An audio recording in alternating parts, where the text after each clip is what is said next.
positions that she wants to overturn and codify abortion in terms of legislation nationally, and will not answer a single question about what the limits of abortion actually are, because Democrats can never answer that question. We're going to leave it there because we're going to run out of time, but I'm sure Juan has something to say, so we're starting with you.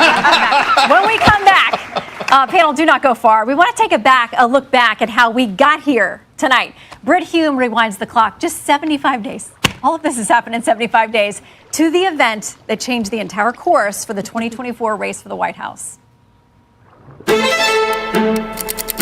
Look, if we finally beat Medicare.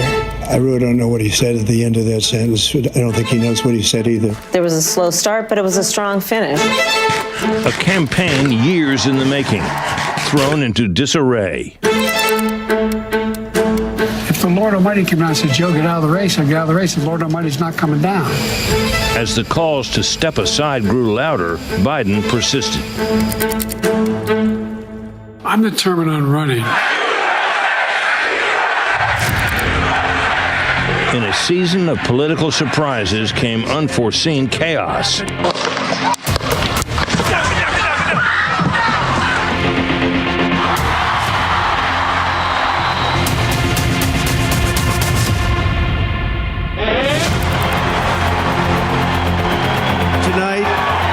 With faith and devotion, I proudly accept your nomination for President of the United States.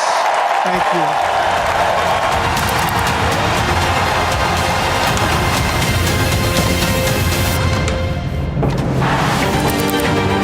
Breaking news right now on Twitter. President Biden is saying that he will step aside as a candidate. It is my great honor to have Joe Biden's endorsement in this race. I've decided the best way forward is to pass the torch to a new generation. I accept Thank you for joining the nomination. Madness. Welcome to the stream. It's bedtime gaming with Dr. Madness. Tonight, for the first time, these two candidates will battle it out to win your vote.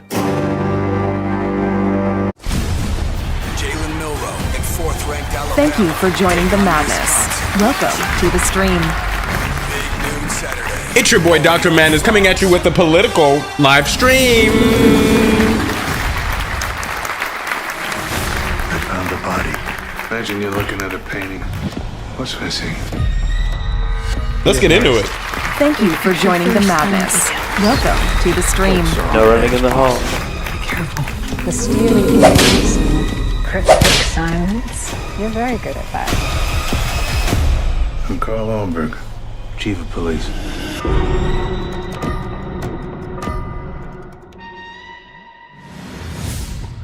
Sunday on Fox, a new legend is born. Hell yeah.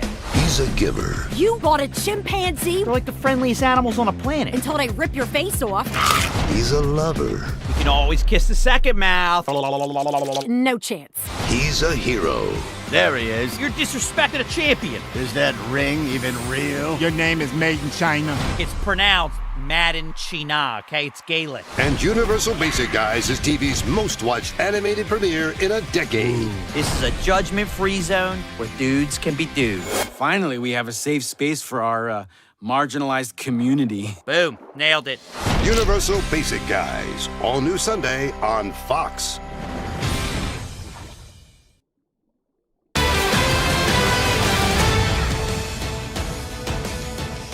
We are just minutes away from tonight's debate. Let's bring in two veteran campaign advisors who have plenty of insight into preparing a presidential candidate for moments like tonight.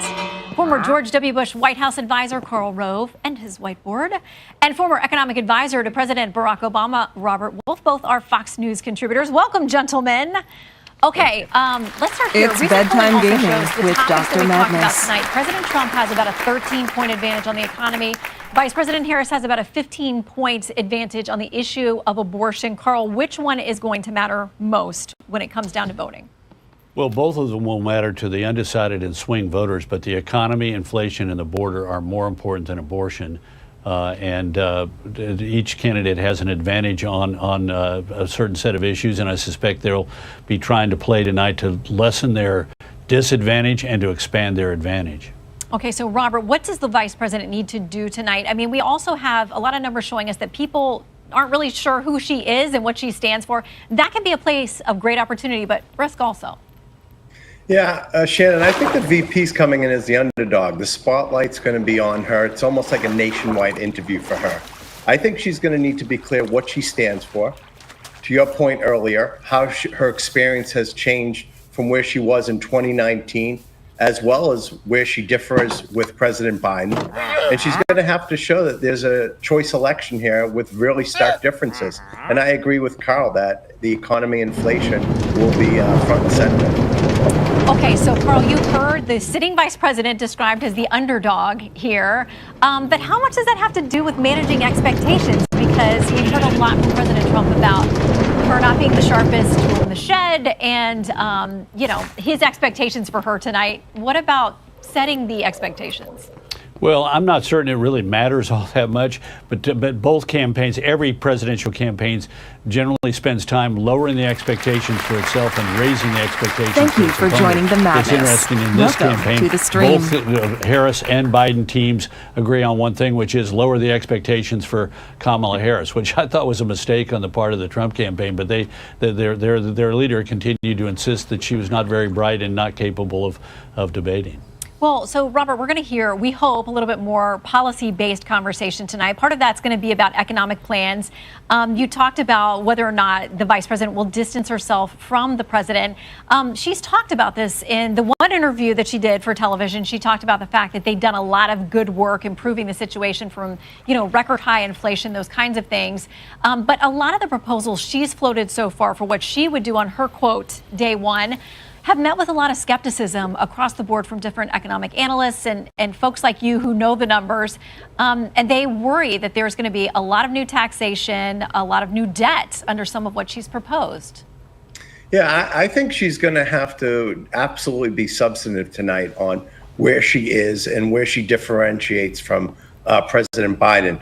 Whether it's, she's taken a much different approach to capital gains, much lower. I don't think she's really to discuss where she would be on unrealized gains. That's a big issue. Certainly with respect to deficits, the Wharton School just came out and said that former President Trump's plan would be north of $5 trillion. So we know that he has lost any sense of fiscal conservatism. And we know that that the tax debate's going to be front and center. But it's clear that I think she's going to have to talk about industrial America, infrastructure, and the things that I think can get wages up and try to get prices down. Carl, one of the things she has talked about, because Robert mentions Penn Wharton, and it makes me think of the Inflation Reduction Act. We heard President Biden a few days ago say, we really shouldn't have called it that. It was something else. She's bragged about being the tie-breaking vote for getting the IRA passed. And now Penn Wharton, CBO, others have said either it was going to be negligible as far as bringing inflation down. The CBO now saying it's actually adding quite a bit to the debt and deficit. Will we hear that conversation tonight? Well, if President Trump is smart, he will bring it up, because she was not only the deciding vote on the Inflation Reduction Act, she was the deciding vote on the the America Rescue Plan, which Secretary of Treasury Larry Summers under Barack Obama and Jason Furman, the head of the Council of Economic Advisors for President Obama, said, be careful about this because we think this bill will result in stoking the fires of inflation. Sure enough, it passed, and it passed 50-50 in the Senate with the tie broken by Vice President Kamala Harris. So if Trump is smart, he'll come out and say, you caused this inflation by being the deciding vote that tossed $2 trillion of money onto the fire at a time when economists said, be careful because that's going to stoke inflation. Robert, do you have any worries that she may be over-prepared? Because, listen, she's definitely had a very different preparation period than President Trump has. You could argue some that he's under-prepared. Where do you think they fall tonight? Well, let's hope that she is totally different prepared than how President Biden was about 60 days ago. And it seemed like he was just over-prepared. What I would say is, listen, former President Trump has done, I think, 7 or 8 of these presidential debates. So I think preparation's a good thing. I've known the vice president since 2006. She's smart, and I would not underestimate her. And I think it's good for her to come in prepared. I don't think she's over-prepared because, you know, a lot of these answers are going to be like 1 minute, the mics are closed, there's no audience. So I think it's going to be much more snappy and kind of what comes natural. And I think if you're over-prepared, you know, Carl's been doing this as a strategist for years. I think you come across as inauthentic. Yeah, and you have so many figures and facts in your brain. Sometimes that can get you tripped up as well. We'll see which method pays off better for these two tonight. Carl and Robert, thank you both for your time. You bet. Thank you. We are counting down to the start of tonight's debate. We bring our panelists back to hear what they're watching for. Any final words of advice as the candidates get ready to take the stage in Philadelphia. Rescue High Surf. Rescue High Surf is about... Rescue High Surf is... premise of the show is... Rescue High Surf is big waves, heavy rescues, and Moi. 3, 2, 1. Welcome to the North Shore. We have seen some lifeguard shows before, but nothing like this show. Audiences are going to get to experience what it's really like, the people, the heart, and the culture of the real, authentic North Shore. One of the most dangerous pieces of ocean in the entire world. We get to see what these men and women go through to save lives and the family they become. How are you doing? 6 rescues already, and the waves are getting bigger. I've been fortunate in my career to work with really talented ensembles, starting with AR and West Wing, and it's exciting to let the audience meet this extraordinary cast. Plane loads of people from all over the world visiting Paradise. My people put it on the line every day to keep them safe.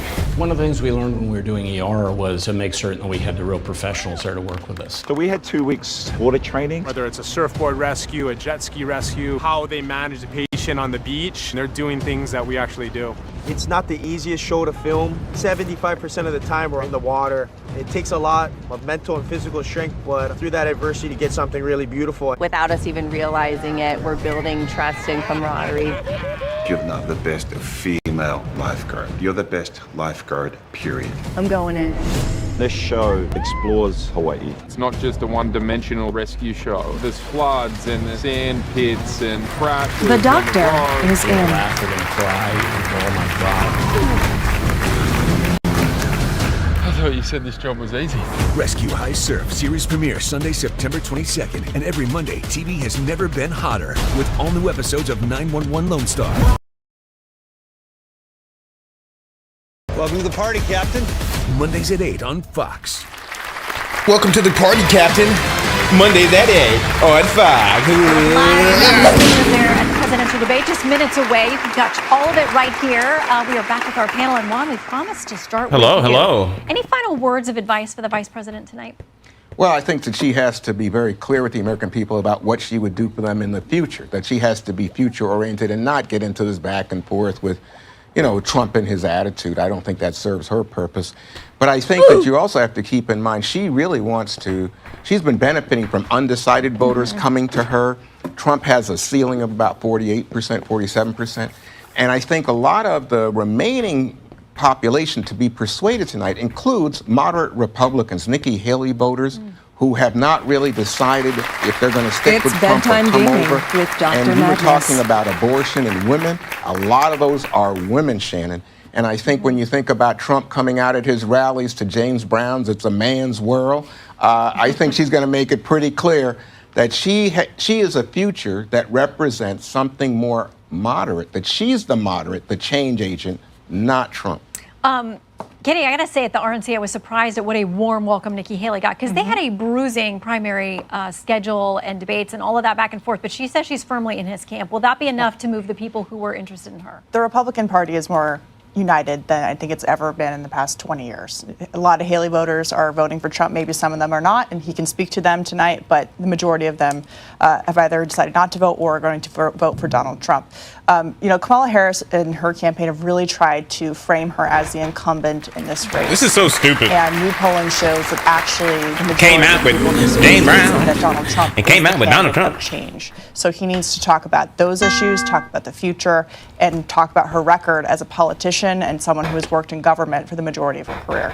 We also may have people who are looking around because they were big RFK Jr. supporters. We've had all of these legal battles. Michigan says he stays on the ballot, though he's fighting to get off. North Carolina says he gets off the ballot. In Wisconsin, that's still playing out too. Now we have him on X today saying this: bottom line, no matter what state you live in, vote Trump. A Trump victory is a Kennedy victory. So, Mark, it's been a very interesting year, but he's saying, listen, even if I'm on your state ballot, please don't vote for me, vote for Trump. Yeah, I think it'll be a very small number of people that are voting for RFK. I think that he's that train is left. But I think to Juan's point about moderation, Donald Trump owns the center right now. If you look at that New York Times poll, a majority of people, nearly majority, say Trump is neither too far left nor too far right, and a near majority say Kamala Harris is too far left. So he owns the center right now. She needs to try and reclaim the center, but she doesn't have it right now. And the other thing on change, this is a change election. And that New York Times poll, 91% said they want change, says, including did the realm kick you 61% out? want major change. 6 in 10 say Donald Trump is an agent of change. Only 3 in 10 say she is. So change and moderation, if he can hold those two positions and she doesn't make gains on that, she's coming from behind them. Does she DRMADNESS have the ability to 112 telegraph says not, change it when she's didn't. the sitting vice president? It kicked you. Absolutely. She is not Joe Biden. DRMADNESS 112 and she does, says, she's oh younger, she has fresher ideas, and Donald Trump on that stage will own the old candidate Younger, mantle that Joe Biden had in the last fresher year. ideas. Don't forget Kamala Harris was also endorsed this week by conservative Republican former Vice President Dick Cheney. Something Democrats in my lifetime never would have embraced, and she said she was grateful for the support. DRMADNESS So if we want to talk about who's 112 going to says get this some of will these be Nikki cool when Haley it's voters, done. some of these disaffected Republicans who cannot fathom another 4 years of Donald Trump's chaos, she's going to talk about that tonight. Her next flip-flop is waterboarding. Oh, boy. Okay, well, stay tuned. If we get that tonight, that will absolutely make some news. Panel, thank you. Trump versus Biden. I mean, Cammy Harry. All right, it's just about 9 o'clock Eastern in Philadelphia, Pennsylvania, one of the cradles of American democracy and a key battleground state where former President Donald Trump will face off for the first time with Vice President Kamala Harris. First time these two are meeting. It's in a debate hosted by ABC News and simulcast here on Fox. Diesel23 Harris says, officially don't think took this over wraparound the is top of the going to Democratic work. ticket last month from President Joe Biden. Now, in that time, she has enjoyed gains in fundraising and in polling. She came off of a DNC convention where she was embraced, and there was a lot of energy and enthusiasm. The polls seem to have settled. DRMADNESS 112 says we can create a museum-style room a 1 point for it. advantage nationally for President Trump. And yet it is neck and neck within the margin of error, both nationally and in several of these key swing states, including DRMADNESS Pennsylvania, 112 says high where these walls, two a lot tickets of have been space. blanketing every state and town and city they can find within the Commonwealth's borders. Tonight, they take to the debate stage, and we will take you there as you listen in, and they make their case to the voters one last time. Brush 9, go ahead and start the damn debate.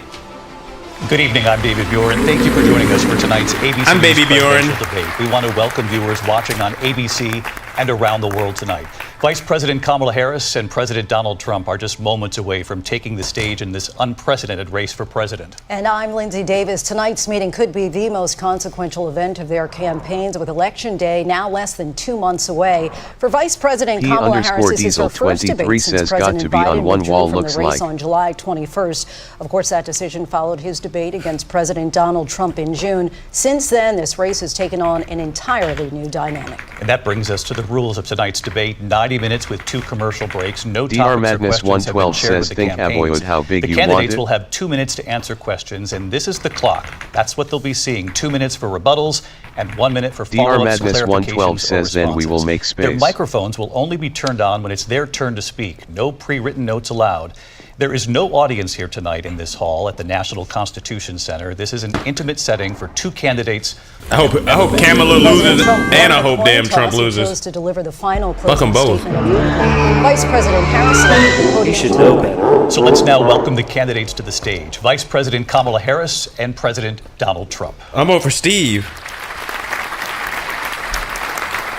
I'm not even. I'm have to watch them come on stage from the stream. So Let's have a good debate.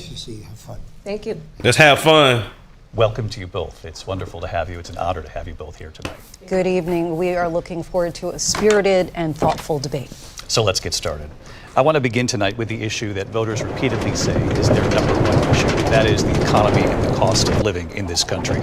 Vice President Harris, you and President Trump were elected 4 years ago, and your opponent on the stage here tonight often asks his supporters, are you better off than you were 4 years ago? When it comes to the economy, do you believe Americans are better off than they were 4 years ago? Hell no. So I was raised as a middle-class kid, and I am actually the only person on this stage who has a plan that is about lifting up the middle class and working people of America. Shut up. I believe in the ambition. Is she black today or is she Indian today? Of the American people. And that is why I imagine and have actually a plan to build what I call an opportunity economy. Because here's the thing. We know that we have a shortage of homes and housing, and the cost of housing is too expensive for far too many people. We know that young families need support to raise their children, and I intend on extending a tax cut for those families of $6,000, which is the largest child tax credit that we have given in a long time, so that those young families can afford to buy a crib, buy a car seat, buy clothes for their DRMADNESS children. 112 says you My watching debate. passion, one of them is small businesses. He_Diesel23 my says mother raised yet. my sister and me, but there was a woman who helped raise us. We call her our second mother. She was a small business owner. I love our small businesses. My plan is to give a $50,000 tax deduction He_Diesel23 says Kamala dodged first question already. of America's economy. My opponent, on the other hand, his plan is to do what he has done before, which is to provide a tax cut for He_Diesel23 says are Americans and big better off than 4 years ago. which will result in $5 DRMADNESS trillion 112 for says heavy America's dodging deficit. and vague speech. My opponent has a plan that I call the Trump's sales tax, which would be a 20% tax on everyday goods that you rely on to get through the month. Economists have said that Trump sales tax would actually result for middle-class families in about $4,000 more a year because of his policies and his ideas about what should be the backs of middle-class people paying for tax cuts for billionaires. What is she talking about? She rambled. First of all, I have no sales tax. It's an incorrect statement. She knows that. We're doing tariffs on other countries. Other countries are going to finally, after 75 years, pay us back for all that we've done for the world. And the tariff will be substantial in some cases. I took in billions and billions of dollars, as you know, from China. Billions. In fact, they never took Get the your tariff billion off back, because America. there's so much money they can't. They would totally destroy everything that they've set out to do. They're taking in billions of dollars from China and other places. They've left the tariffs on. When I had it, I had tariffs, and yet I had no inflation. Look, we've had a terrible economy because inflation which is really known as a country buster. It breaks up countries. We have inflation like very few people have ever seen before, probably the worst in our nation's history. We were at 21%, but that's being generous because many things are 50, 60, 70, and 80% higher than they were just a few years ago. This has been a disaster for people, for the middle class, but for every class. On top of that, we have millions of people pouring into our country from prisons and jails, from mental institutions and insane asylums, and they're coming in and they're taking jobs that are occupied right now by African Americans and Hispanics, and also unions. Unions are going to be affected very soon. And you see what's happening. You see what's happening with towns throughout the United States. You look at Springfield, Ohio. You look at Aurora in Colorado. They are taking over the towns. They're taking over buildings. They're going in violently. These are the people that Xi and Biden led into our country, and they're destroying our country. They're dangerous. They're at the highest level of criminality, and we have to get them out. We have to get them out fast. I created one of the greatest economies in the history of our country. I'll do it again and even better. We are going to get to immigration and border security during this debate, but he answered it Vice President better, Harris whether you respond. agree with him or not. He answered it better. I would love to. Let's talk. Trump left us. Donald Trump left us the worst unemployment since the Great Depression. Donald Trump left us the worst public health epidemic in a century. Donald Trump left us the worst attack on our democracy since the Civil War. And what we have done is clean up Donald Trump's mess.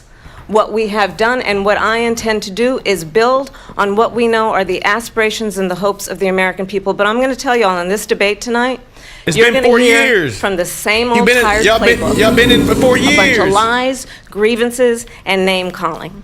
What you're going to hear tonight is a detailed and dangerous plan called Project 2025 that the former president intends on implementing if he were elected again. I believe very strongly that the American people want a president who understands the importance of bringing us together, knowing we have so much more in common than what separates us. And I pledge to you to be a president for all Americans. President Trump will give you a minute here to respond. Number one, I have nothing to do, as you know, and as she knows better than anyone, I have nothing to do with Project 2025. That's out there. I haven't read it. I don't want to read it purposely. I'm not going to read it. This was a group of people that got together. They came up with some ideas, I guess some good, some bad, but it makes no difference. I have nothing to do. Everybody knows I'm an open book. Everybody knows what I'm going to do. Cut taxes very substantially. Answer that Project and create a 2025 great economy question. like I did before. We had the greatest economy. We got hit with a pandemic, and the pandemic was not since 1917, where 100 million people died. Has there been anything like it? We did a phenomenal job with the pandemic. We handed them over a country where the economy and where the stock market was higher than it was before the pandemic came in. Nobody's ever seen anything like it. We made ventilators for the entire world. We got gowns, we got masks, we did things that nobody people thought died possible. from them ventilators. And people give me Bruh. credit for rebuilding the military. They give me credit for a lot That's of a things, fail. Bruh. but not enough credit for the great job we did with the pandemic. But the only jobs they got were bounce back jobs. These were jobs bounce back, and it bounced back and it went to their benefit. But I was the one that created them. They know it, and so does everybody else. Vice President Harris, I'll let you respond. So Donald Trump has no plan for you. What? And when you look at his economic plan, can you it's say all that? about tax breaks for the Wait, richest she people. just said he had no I am plan, then offering says, look at his what plan. I describe Come on, as an bro. opportunity Bruh. Answer economy. better. And the best economists in our country, if not the world, have reviewed our relative plans for the future of America. What Goldman Sachs has said is that Donald Trump's plan would make the economy worse. Mine would strengthen the economy. What the Wharton School has said is Donald Trump's plan would actually explode the deficit. 16 Nobel laureates have described his economic plan as something that would increase inflation and by the middle of next year would invite a recession. You just have to look at where we are and where we stand on the issues. And I'd invite you to know that Donald Trump actually has no plan for you because he is more interested in defending himself than he is in looking out for you. That's just a soundbite. They gave her that to say. Look, I went to the Wharton School of Finance, and many of those professors, the top professors, think my plan is a brilliant plan. It's a great plan. It's a plan that's going to bring up our worth, our value as a country. It's going to make people want to be able to go and work and create jobs and create a lot of good, solid money for our country. And just to finish off, she doesn't have a plan. She copied Biden's plan, and it's like 4 sentences. Like run, spot, run. Bruh. 4 sentences. That Bruh, come on. Oh, we'll try and lower taxes. She doesn't have a plan. Take a look at her plan. She doesn't have a plan. Mr. President, I do want to drill down on something you both brought up. The Vice President brought up your tariffs. You responded, and let's drill down on this because your plan is what she calls is essentially a national sales tax. Your proposal calls for tariffs, as you pointed out here, on foreign imports across the board. You recently said that you might double your plan, imposing tariffs up to 20% on goods coming into this country. As you know, many economists say that with tariffs at that level, costs are then passed on to the consumer. Vice President Harris has argued it'll mean higher prices on gas, food, clothing, medication, arguing it costs the typical family nearly $4,000 a year. Do you believe Americans can afford higher prices because of tariffs? They're not going to have higher prices. What's going to have and who's going to have higher prices is China and all of the countries that have been ripping us off for years. I was the only president ever. China was paying us hundreds of billions of dollars, and so were other countries. And, you know, if she doesn't like them, they should have gone out and they should have immediately cut the tariffs. But those tariffs are there 3.5 years now under their administration. We are going to take in billions of dollars, hundreds of billions of dollars. I had no inflation, virtually no inflation. They had the highest inflation perhaps in the history of our country because I've never seen a worse period of time. People can't go out and buy cereal or bacon or eggs or anything else. The people of our country are absolutely dying with what they've done. They've destroyed the economy. And all you have to do is look at a poll. The polls say 80 and 85 and even 90% that the Trump economy was great, that their economy was terrible. Vice President Harris, I do want to ask for your response, and you heard what the president said there, because the Biden administration did keep a number of the Trump tariffs in place. So how do you respond? Well, let's be clear that the Trump administration resulted in a trade deficit, one of the highest we've ever seen in the history of America. He invited trade wars. You want to talk about his She sounds a bit nervous. You deal can't sound with nervous China. as the president. What he ended up doing is, under Donald Trump's presidency, he ended up selling American chips to China to help them improve and modernize their military, basically sold us out, when a policy about China should be in making sure the United States of America wins the competition for the 21st century, which means focusing on the details of what that requires, focusing on relationships with our allies, focusing on investing in American-based technology so that we win the race on AI, on quantum computing, focusing on what we need to do to support America's workforce so that we don't end up having on the short end of the stick in terms of workers' rights. But what Donald Trump did, let's talk about this, with COVID, is he actually thanked President Xi for what he did during COVID. Look at his tweet. "Thank you, President Xi," exclamation point, when we know that Xi was responsible for lacking and not giving us transparency about the origins of COVID. President Trump, I'll let you respond. First of all, they bought their chips from Taiwan. We hardly make chips anymore because of philosophies like they have and policies like they have. I don't say her because she has no policy. Everything that she believed 3 years ago and 4 years ago is out the window. She's going to my philosophy now. In fact, I was going to send her a MAGA hat. She's gone to my philosophy. Come on, but if she ever got elected, she'd change it. And it will be the end of our country. She's a Marxist. Everybody knows she's a Marxist. Her father's a Marxist professor in economics, and he's taught her well. That ass. But when you look at what she's done to our country, and when you look at these millions and millions of people that are pouring into our country monthly, where it's, I believe, 21 million people, not the 15 that people say, and I think it's a lot higher than the 21. That's bigger than New York State pouring in. And just look at what they're doing to our country. They're criminals. Many of these people coming in are criminals. And that's bad for our economy, too. You know, you mentioned before, we'll talk about immigration later. Well, bad immigration is the worst thing that can happen to our economy. They have, and she has, destroyed our country with policy that's insane. Almost policy that you'd say they have to hate our country. President Trump. Thank D_Diesel23 I want to turn to the says issue of villainize abortion. immigrants. President Trump, you've often touted that you were able to kill Roe v. Wade. Last year, you said that you were proud to be the most pro-life president in American history. Then last month, you said that your administration would be great for women and their reproductive rights. In your home state of Florida, you surprised many with regard to your 6-week abortion ban, because you initially had said that it was too short. And you said, quote, "I'm going to be voting that we need more than 6 weeks." But then the very next day, you reversed course and said you would vote to support the 6-week ban. Vice President Harris says that women shouldn't trust you on the issue of abortion because you've changed your position so many times. Therefore, why should they trust you? Well, the reason I'm doing that vote is because the plan is, as you know, the vote is, they have abortion in the 9th month.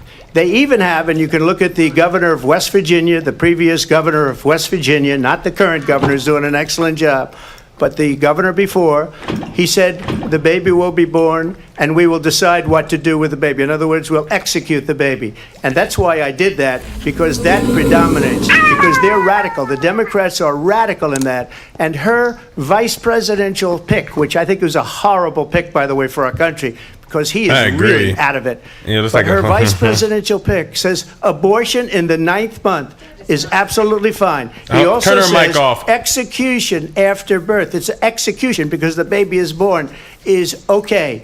And that's not okay with me, hence the vote.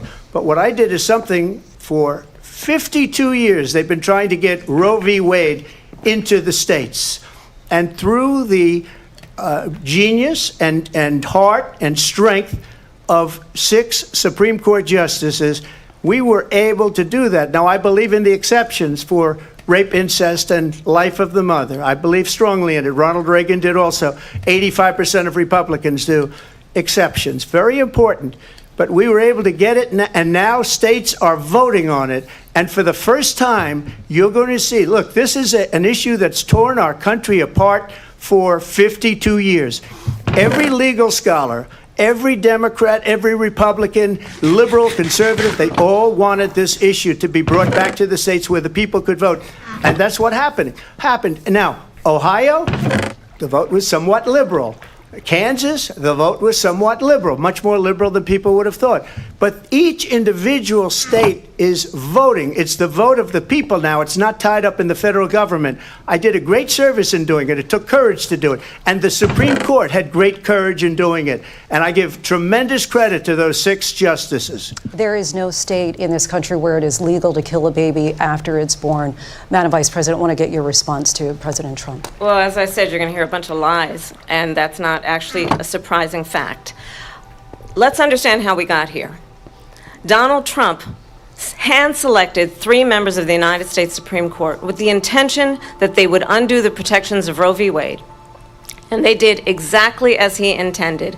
And now in over 20 states, there are Trump abortion bans, which make it criminal for a doctor or nurse to provide health care. In one state, it provides prison for life. Trump abortion bans that make no exception even for rape and incest, which understand what that means. A survivor of a crime, a violation to their body, does not have the right to make a decision about what happens to their body next. That is immoral. And one does not have to abandon their faith or deeply held beliefs to agree. The government, and Donald Trump certainly, should not be telling a woman what to do with her body. I have talked with women around our country. You want to talk about this is what people wanted? Pregnant women who want to carry a pregnancy to term, suffering from a miscarriage, being denied care in an emergency room because the healthcare providers are afraid they might go to jail, and she's bleeding out in a car in the parking lot. She didn't want that. Her husband didn't want that. A 12 or 13-year-old survivor of incest, being forced to carry a pregnancy to term. I thought he said it was going to They don't want that. It's getting dark. And I pledge to you, when Congress passes a bill to put back in place the protections of Roe v. Wade, as President of the United States, I will proudly sign it into law. But understand, if Donald Trump were to be reelected, he will sign a national abortion ban. Understand, in his Project 2025, there would be a national abortion monitor that would be monitoring your pregnancies, your miscarriages. I think the American people believe that certain freedoms, in particular the freedom to make decisions about one's own body, should not be made by the government. Thank you, Vice President Harris. Well, there she goes again. It's a lie. I'm not signing a ban, and there's no reason to sign a ban, because we've gotten what everybody wanted. Democrats, Republicans, and everybody else, and every legal scholar wanted it to be brought back into the states, and the states are voting. And it may take a little time, but for 52 years, this issue has torn our country apart, and they've wanted it back in the states. And I did something that nobody thought was possible. The states are now voting. What she says is an absolute lie. And as far as the abortion ban, no, I'm not in favor of abortion ban, but it doesn't matter, because this issue has now been taken over by the states. Would you veto a national abortion ban if it came to Well, I your won't desk? have to, because again, 2 things. Number one, she said she'll go back to Congress. She'll never get the vote. It's impossible for her to get the vote, especially now with the 50-50, essentially 50-50 in both Senate and the House. She's not going to get the vote. She can't get the vote. She won't even come close to it. So it's just talk. You know what it reminds me of? When they said they're going to get student loans terminated, and it ended up being a total catastrophe.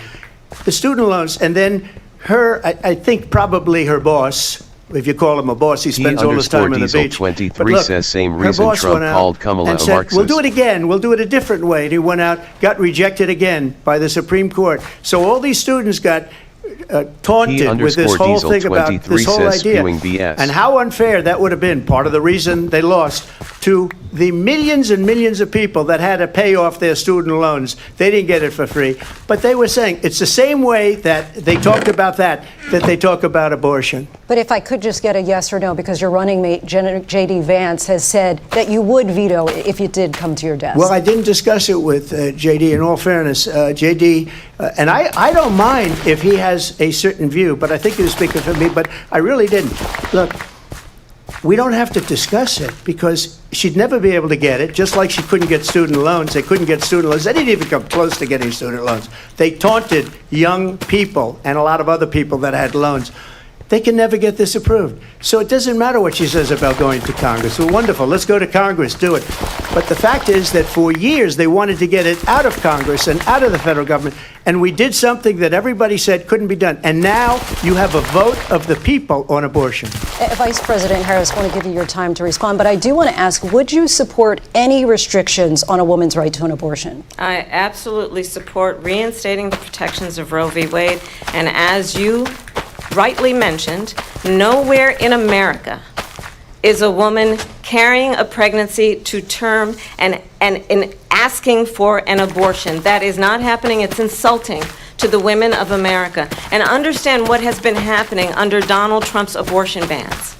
Couples who pray and dream of having a family are being denied IVF treatments. What is happening in our country?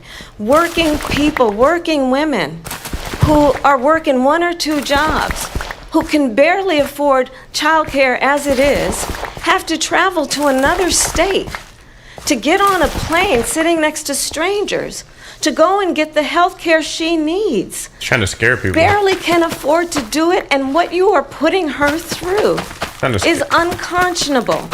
And the people of America have not, the majority of Americans believe in a woman's right to make decisions about her own body.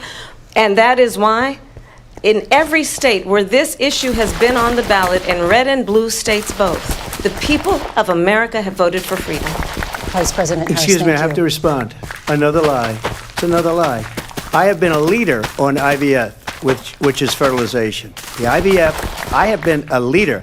In fact, when they got a very negative decision on IVF from the Alabama courts, I saw the people of Alabama and the legislature 2 days later voted it in. I've been a leader on it. They know that, and everybody else knows it. I have been a leader on fertilization, IVF. And the other thing, you should ask. Can't be whispering in the mic. Will she allow abortion in the 8th month, 9th month, 7th month? Okay, would you do? Why don't you ask her that question? Why don't you answer the question? Would you because veto? under Roe v. Answer Wade, the question, you would you could veto? do abortions Wait, in the where's my 7th month, the 8th month, the 9th That's month, not true. and probably after birth. Just look at the governor, former governor of Virginia. The governor of Virginia said we put the baby aside and then we determine what we want to do with the baby. President Trump, thank you. We're going to turn now to immigration and border security. We know it's an issue that's important to they need to Republicans, harp on Democrats, that. They need voters to harp across the on that. board in this country. Vice President Harris, you were tasked by President Biden with getting to the root causes of They migration need to from harp on Central that. America.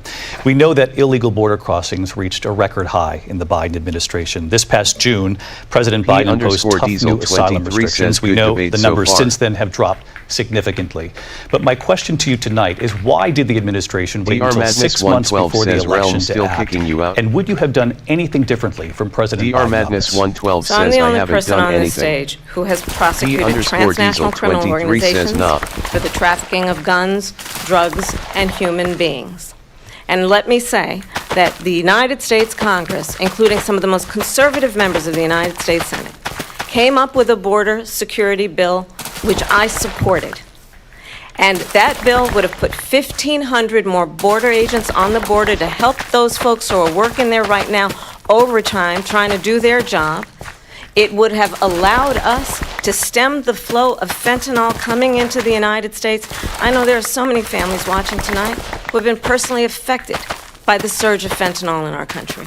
That bill would have put more resources to allow us to prosecute transnational criminal organizations for trafficking in guns, drugs, and human beings. But you know what happened to that bill? Donald Trump got on the phone, called up some folks in Congress, and said, kill the bill. And you know why? Because he'd prefer to run on a problem instead of fixing a problem. And understand, this comes at a time where the people of our country actually need a leader who engages in solutions, who actually addresses the problems at hand. But what we have in the former president is someone who would prefer to run on a problem instead of fixing a problem. And I'll tell you something, he's going to talk about immigration a lot tonight, even when it's not the subject that is being raised. And I'm going to actually do something really unusual, and I'm going to invite you to attend one of Donald Trump's rallies, because it's a really interesting thing to watch. Oh, You dang. will see Hating during on the the course rally. of his rallies, he talks about fictional characters like Hannibal Lecter. He will talk about windmills cause cancer. And what you will also notice is that people start leaving his rallies early out of exhaustion and boredom. And I will tell you, the one thing you will not hear him talk about Wow. is you. You will not hear him talk about your needs, your dreams, and your desires. You gotta go. And I'll tell you, I believe you deserve a president who actually puts Go you ahead, first, Cammie. and I pledge to you Go that ahead, I will. Cammie. Vice Go President ahead, Harris, Cammie. thank you. Keep President them bold. Trump, on that point, I want to get your response. Well, I would like to respond. Can you go just ahead, ask, why did you try to kill that bill, and successfully so, that would have put thousands of additional agents and officers on the border? First, let me respond as to the Please. rallies. She said people start leaving. People don't go to her rallies. There's no reason to go. And the people that do go, she's bussing them in and paying them to be there, and then showing them in a different light. So she can't talk about that. People don't leave my rallies. We have the biggest rallies, the most incredible rallies in the history of politics. That's because people want to take their country back. Our country is being, and it happened 3.5 years ago. And what's going on here, you're going to end up in World War III, just to go into another subject. What they have done to our country by allowing these millions and millions of people to come into our country, and look at what's happening to the towns all over the United States. And a lot of towns don't want to talk. It's not going to be Aurora or Springfield. A lot of towns don't want to talk about it because they're so embarrassed by it. In Springfield, they're eating the dogs, the people that came in. They're eating the cats. Eating the dogs? They're eating the pets of the people that Bro, live what there. are they talking about? And this is what's happening in our country, and it's a shame. Oh, God. As far as rallies are concerned, as far as the reason they go is they like what I say. They want to bring our country back. They want to make America great again. It's a very simple phrase, make America great again. She's destroying this country, and if she becomes president, this country doesn't have a chance of success. Not only success, we'll end up being Venezuela on steroids. I just want to clarify here. You bring up Springfield, Ohio, and ABC News did reach out to the city manager there. He told us there have been no credible reports of specific claims of pets being harmed, injured, or abused by individuals within the immigrant community. Well, I've seen people on television. Let me just say here, this is the people on television say my dog was taken and used for food. So maybe he said that, and maybe that's a good thing to say for a city manager. I'm not taking this from but television. But the people I'm on taking it from television the city saying their manager. dog was eaten by the people that went there. That's just Again, crazy, the Springfield bro. city manager says That there's sounds no evidence of crazy. that. Vice We'll President find Harris, out. I'll let you respond to the rest of what Are they really eating the dogs? Talk about extreme. They really eating the dogs? You know, this is, I think, one of the reasons why in this election I actually have the endorsement of 200 Republicans who have formerly worked with President Bush, Mitt Romney, and John McCain, Diesel23 including the says apparently it's endorsement the of immigrants former eating the Vice dogs. President Dick Cheney and Congress member Liz Cheney. And if you want to really know the DRMADNESS inside track 112 on says, who LOL, the goddamn, former I hope president not. is, if he didn't make it clear already, just ask people who have worked with him. His former chief of staff, a 4-star general, has said he has contempt for the Constitution of the United States. Says, according His to the former city national manager on security TV advisor has said he is dangerous and unfit. His former Secretary of Defense has said the nation, the republic, would never survive another Trump term. DRMADNESS 112 And when says we not I need to listen see it to to believe this it. kind of rhetoric, when the P_Diesel issues that 23 affect the says, shout out American to people Springdale, are Ohio. not being addressed, I think the choice is clear in this election. President Trump, I'll give you a quick minute to respond Yeah. here. Thank you, because when I hear that, see, I'm a different kind of a person. I fired most of those people, not so graciously. They did bad things or a bad job. I fired them. They never fired one person. They didn't fire anybody having to do with Afghanistan and the Taliban and the 13 people who's were just killed, viciously and violently killed. And I got to know the parents and the family. They didn't fire. They should have fired all those generals, all those top people, because that was one of the most incompetently handled situations anybody has ever seen. So when somebody does a bad job, I fire him. Smash that like And button. you take a guy like Reflection by Esper. He was no good. I fired him. So he writes a book. Another one writes a book. Because with me, they can write books. With nobody else, can they? But They have done such a poor job, and they never fire anybody. Look at the economy. Look at the inflation. They didn't fire any of their economists. They have the same people. That's a good way not to have books written about you. But just to finish, I got more votes than any Republican in history by far. In fact, I got more votes than any sitting president in history by far.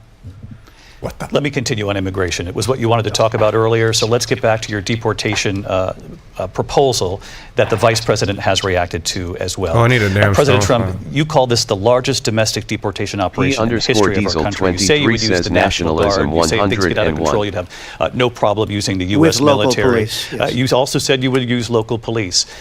How would you deport 11 million undocumented immigrants? I know you believe that number is much higher. Take us through this. What does this look like? Will authorities be going door to door in this country? Yeah. It is much higher. Oh my God, he said they're going door to door? They allowed criminals. Well, he said they're going door to door? Millions of criminals. They allowed terrorists. They allowed common street criminals. They allowed people to come in, drug dealers, to come into our country. And they're now in the United States and told by their countries like Venezuela, don't ever come back or we're going to kill you. Do you know that crime in Venezuela and crime in countries all over the world is way down? Diesel23 you know why? says Because they've taken their criminals off the street and they've given them to her to put into our country.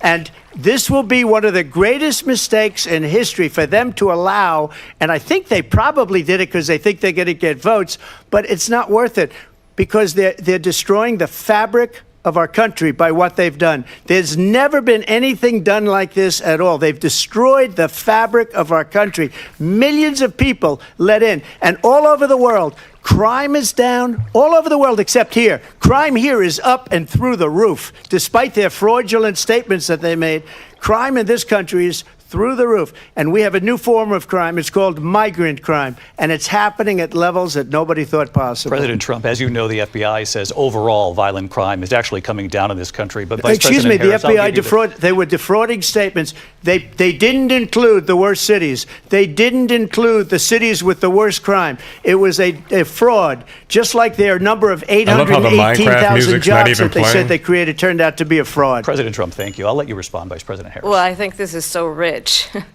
Coming from someone who has been prosecuted come on, talk like an adult. National security crimes, economic crimes, election interference, has been found liable for sexual assault, and his next big court appearance is in November at his own criminal sentencing. And let's be clear where each person stands on the issue of what is important about respect for the rule of law and respect for law enforcement. The former vice president called for defunding federal law enforcement, 45,000 agents, get this, on the day after he was arraigned on 34 felony counts. So let's talk about what is important in this race. It is important that we move forward, that we turn the page on this same old tired rhetoric and address the needs of the American people, address what we need to do about the housing shortage, which I have a plan for, address what we must do to support our small businesses, address bringing down the price of groceries. But frankly, the American people are exhausted with the same old tired playbook. Vice President Harris, thank you. Excuse me. Every one of those cases was started by them against their political opponent. And I'm winning most of them, and I will win the rest on appeal. And you saw that with the decision that came down just recently from the Supreme Court. I'm winning most of them. But those are cases, it's called weaponization. Never happened in this country. They weaponized the Justice Department. Every one of those cases was involved with the DOJ, from Atlanta and Fani Willis to the Attorney General of New York and the DA in New York. Every one of those cases. And then they say, oh, he's a criminal. They're the ones that made them go after me. By the way, Joe Biden was found essentially guilty on the documents case. And what happened in my documents case? They said, oh, that's the toughest of them all. A complete and total victory. 2 months ago, it was thrown out. It's weaponization, and they used it, and it's never happened in this country. They used it to try and win an election. They're fake cases. President Trump, thank you. A really quick response here, Vice President Harris, on this notion of weaponization of the Justice Department. Well, let's talk about extreme and understand the context in which this election in 2024 is taking place. The United States Supreme Court recently ruled that the former president would essentially be immune from any misconduct if he were to enter the White House again. Understand, this is someone who has openly said he would terminate, I'm quoting, terminate the Constitution of the United States, that he would weaponize the Department of Justice against his political enemies. Someone who has openly expressed disdain for members of our military. Understand what it would mean if Donald Trump were back in the White House with no guardrails, because certainly we know now the court won't stop him. We know J.D. Vance is not going to stop him. It's up to the American people Vice President to stop Harris, him. Thank you. Lindsay? Vice President Harris, in your last run for president. This is the one that weaponized, not me. She weaponized. I probably took a bullet to the head because of the things that they say about me. They talk about democracy. I'm a threat to democracy. They're the threat to democracy with a fake Russia investigation that went nowhere. We have a lot to get to. Lindsay? Vice President Harris, in your last run for president, you said you wanted to ban fracking. Now you don't. You wanted mandatory government buyback programs for assault weapons. Now your campaign says you don't. You supported decriminalizing border crossings. Now you're taking a harder line. I know you say that your values have not changed. So then why have so many of your policy positions changed? So my values have not changed, and I'm going to discuss every one of the, at least every point that you've made. But in particular, let's talk about fracking because we're here in Pennsylvania. I made that very clear in 2020. I will not ban fracking. I have not banned fracking as Vice President of the United States, and in fact, I was the tie-breaking vote on the Inflation Reduction Act, which opened new leases for fracking. My position is that we have got to invest in diverse sources of energy so we reduce our reliance on foreign oil. We have had the largest increase in domestic oil production in history because of an approach that recognizes that we cannot over-rely on foreign oil. As it relates to my values, let me tell you, I grew up a middle-class kid raised by a hardworking mother who worked and saved and was able to buy our first home when I was a teenager.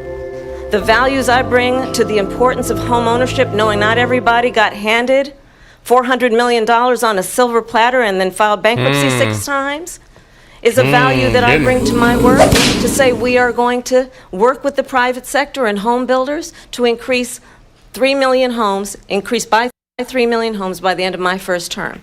My work that is related to having a friend when I was in high school who was sexually assaulted by her stepfather.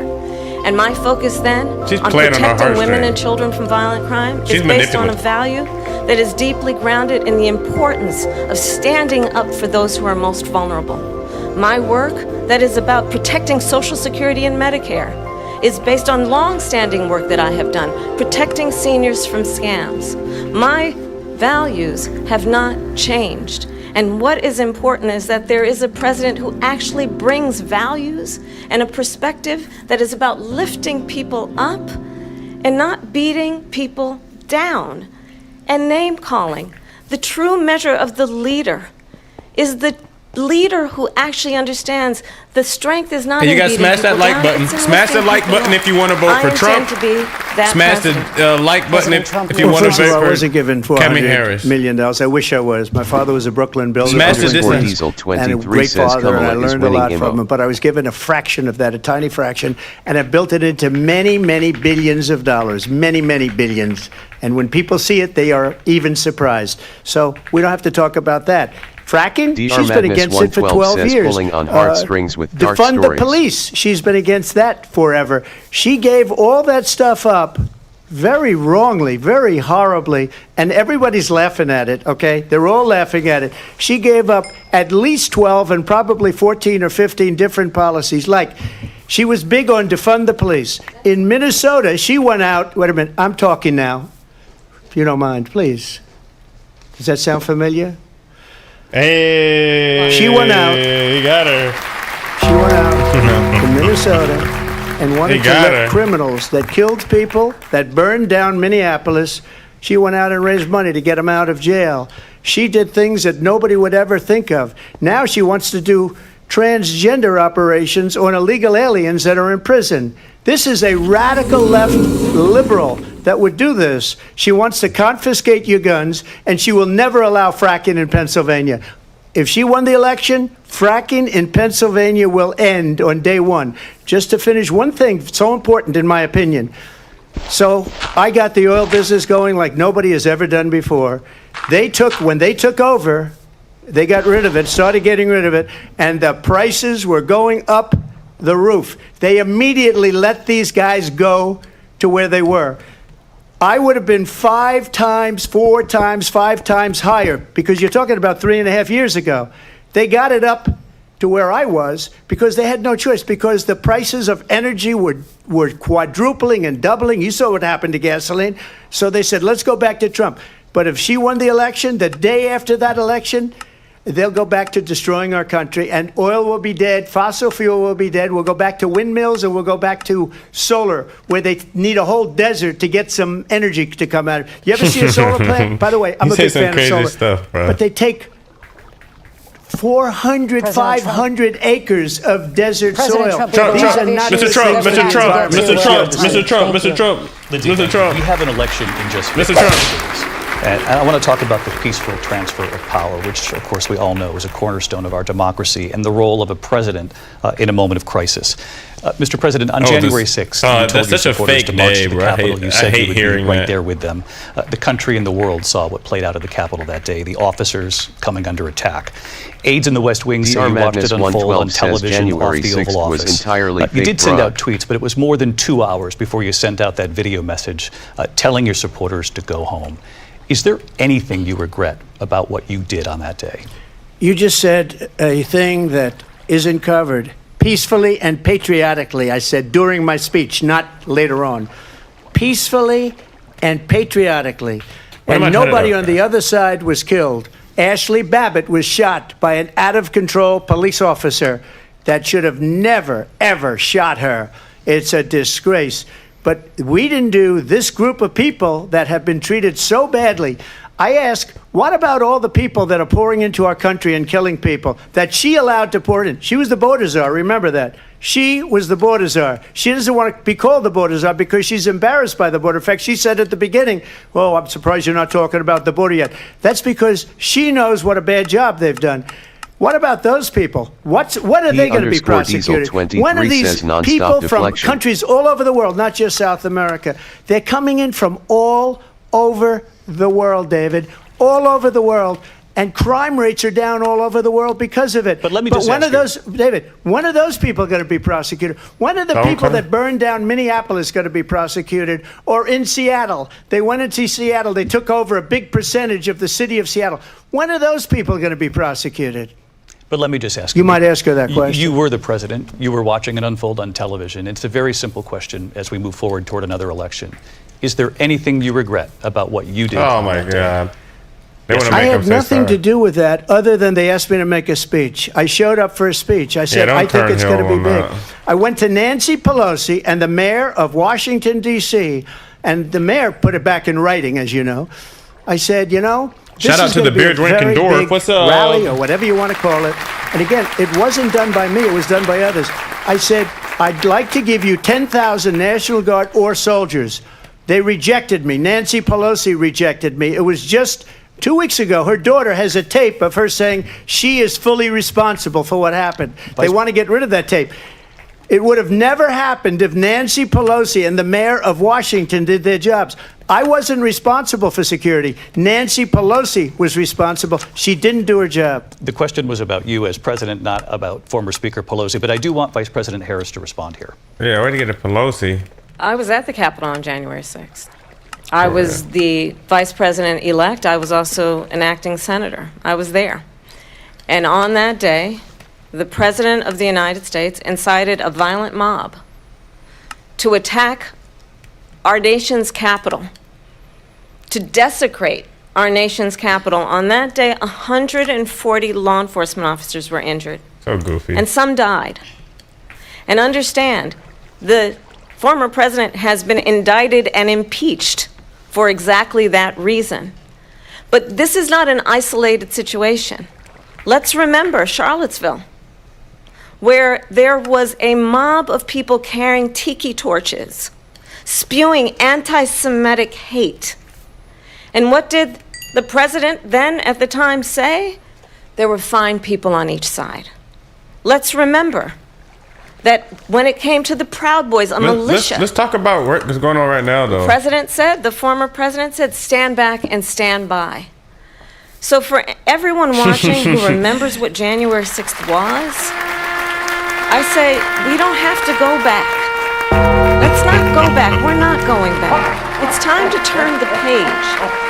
And if that was a bridge too far for you, well, there is a place in our campaign for you to stand for country, to stand for our democracy, to stand for rule of law, and to end the chaos, and to end the approach that is about attacking the foundations of our democracy because you don't like the outcome. And be clear on that point. Donald Trump, the candidate, has said in this election there will be a bloodbath if this and the outcome of this election is not to his liking. Let's turn the page on this. Let's not go back. Let's chart a course for the future and not go backwards to the past. Let me just follow up here.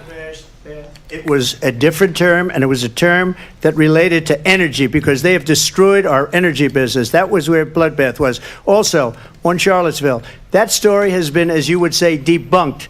Laura Ingraham, Sean Hannity, Jesse, all of these people, they covered it. If they go an extra sentence, they will see it was perfect. It was debunked in almost every newspaper, but they still bring it up, just like they bring 2025 up. They bring all of this stuff up. I ask you this, you talk about the Capitol. Why are we allowing these millions of people to come through on the southern border? How come she's not doing anything? And I'll tell you what I would do, and I would be very proud to do it. I would say we would both leave this debate right now. I'd like to see her go down to Washington, D.C. during this debate because we're wasting a lot of time. Go down to, because she's been so bad, it's so ridiculous. Go down to Washington, D.C. and let her sign a bill to close up the border because they have the right to do it. They don't need bills. They have the right to do it. The President of the United States, you'll get him out of bed, you'll wake him up at 4 o'clock in the afternoon, you'll say, come on down to the office, let's sign a bill. If he signs a bill that the border is closed, all he has to do is say it to the Border Patrol, who are phenomenal. If they do that, the border is closed. Mr. Those President, people are killing many people, unlike J6. We talked immigration here tonight. I do want to focus on this next issue to both of you because it really brings us this into focus, truth in these times that we're living in. Mr. President, for 3.5 years after you lost the 2020 election, you repeatedly falsely claimed that you won, many times saying you won in a landslide. In the past couple of weeks leading up to this debate, you have said, quote, you lost by a whisker, that you, quote, didn't quite make it, that you came up a little bit short. I said that? Are you now acknowledging that you lost in 2020? No, I don't acknowledge that at all. But I you said did that say sarcastically. That. You know that. It was said, oh, we lost by a whisker. That was said sarcastically. Look, there's so much proof. All you have to do is look at it. And they should have sent it back to the legislatures for approval. I got almost 75 million votes, the most votes any sitting president has ever gotten. I was told if I got 63, which was what I got in 2016, you can't be beaten. The election, people should never be thinking about it. An election is fraudulent. We need two things. We need walls, and we have to have it. We have to have borders, and we have to have good elections. Our elections are bad. And a lot of these illegal immigrants coming in, they're trying to get them to vote. They can't even speak English. They don't even know what country they're in practically. And these people are trying to get them to vote. And that's why they're allowing them to come into our country. I did watch all of these pieces of video. I didn't detect the sarcasm, lost by a whisker. We didn't quite make it. And we should just point out here as clarification, and you know this, you and your allies, 60 cases in front of many judges, many of them Republican. No judge looked at it. And said there was no we didn't have standing. Fraud. That's the other thing. They said we didn't have standing, a technicality. Can you imagine a system where a person in an election doesn't have standing? The President of the United States doesn't have standing. That's how we lost. If you look at the facts, and I'd love to have you'll do a special on it. I'll show you Georgia, and I'll show you Wisconsin, and I'll show you Pennsylvania, and I'll show you. We have so many facts and statistics, but you know what? That doesn't matter, because we have to solve the problem that we have right now. That's old news. And the problem that we have right now is we have a nation in decline, and they have put it into decline. We have a nation that is dying, David. Mr. President, thank you. Vice President Harris, you heard the president there tonight. He said he didn't say that he lost by a whisker. So he still believes he did not lose the election that was won by President Biden and yourself. But I do want to ask you about something that's come up in the last couple of days. This was a post from President Trump about this upcoming election just weeks away. He said, when I win, those people who cheated, and then he lists donors, voters, election officials, he says will be prosecuted to the fullest extent of the law, which will include long-term prison sentences. One of your campaign's top lawyers responded saying, we won't let Donald Trump intimidate us. We won't let him suppress the vote. Is that what you believe he's trying to do here? Donald Trump was fired by 81 million people. So let's be clear about that. And clearly he is having a very difficult time processing that. But we cannot afford to have a president of the United States who attempts, as he did in the past, to upend the will of the voters in a free and fair election. And I'm going to tell you that I have traveled the world as Vice President of the United States, and world leaders are laughing at Donald Trump. I have talked with military leaders, some of whom worked with you, and they say you're a disgrace. And when you then talk in this way in a presidential debate and deny what over and over again are court cases you have lost because you did in fact lose that election, it leads one to believe that perhaps we do not have in the candidate to my right the temperament or the ability to not be confused about fact. That's deeply troubling, and the American people deserve better. I'll give you 1 minute to respond, Mr. President. Let me just say about world leaders. Viktor Orban, one of the most respected men, they call him a strong man. He's a tough person, smart. Prime Minister of Hungary. They said, why is the whole world blowing up? 3 years ago it wasn't. Why is it blowing up? He said, because you need Trump back as president. They were afraid of him. China was afraid, and I don't like to use the word afraid, but I'm just quoting him. China was afraid of him. North Korea was afraid of him. Look at what's going on with North Korea, by the way. He said Russia was afraid of him. I ended the Nord Stream 2 pipeline, and Biden put it back on day one, but he ended the XL pipeline. The XL pipeline in our country, he ended that. But he let the Russians build a pipeline going all over Europe and heading into Germany, the biggest pipeline in the world. Look, Viktor Orban said it. He said the most respected, most feared person is Donald Trump. We had no problems when Trump was president, but when this weak, pathetic man that you saw at a debate just a few months ago, that if he weren't in that debate, he'd be running instead of her. She got no votes. He got 14 million votes. What you did, you talk about a threat to democracy. He got 14 million votes, and they threw him out of office. And you know what? I'll give you a little secret. He hates her. He can't stand her. But he got 14 million votes. They threw him out. She got 0 votes. And when she ran, she was the first one to leave because she failed. And now she's running. I don't understand it, but I'm okay with it because your time is I think we're going to do very well. We've got a lot more to get to. Turning now to the Israel-Hamas war and the hostages who are still being held, Americans among them. Vice President Harris, in December, you said, quote, Israel has a right to defend itself, but you added, quote, it matters how, saying international humanitarian law must be respected. Israel must do more to protect innocent civilians. You said that 9 months ago. Now an estimated 40,000 Palestinians are dead. Nearly 100 hostages remain. Just last week, Prime Minister Benjamin Netanyahu said there's not a deal in the making. President Biden has not been able to break through the stalemate. How would you do it? Well, let's understand how we got here. On October 7, Hamas, a terrorist organization, slaughtered 1,200 Israelis. Many of them young people who were simply attending a concert. Women were horribly raped. And so absolutely, I said then, I say now, Israel has a right to defend itself. We would. And how it does so matters. because it is also true, far too many innocent Palestinians have been killed. Children, mothers. What we know is that this war must end. It must end immediately, and the way it will end is we need a ceasefire deal and we need the hostages out. And so we will continue to work around the clock on that. Work around the clock, also understanding that we must chart a course for a two-state solution. And in that solution, there must be security for the Israeli people and Israel, and in equal measure for the Palestinians. But the one thing I will assure you always, I will always give Israel the ability to defend itself, in particular as it relates to Iran, and any threat that Iran and its proxies pose to Israel.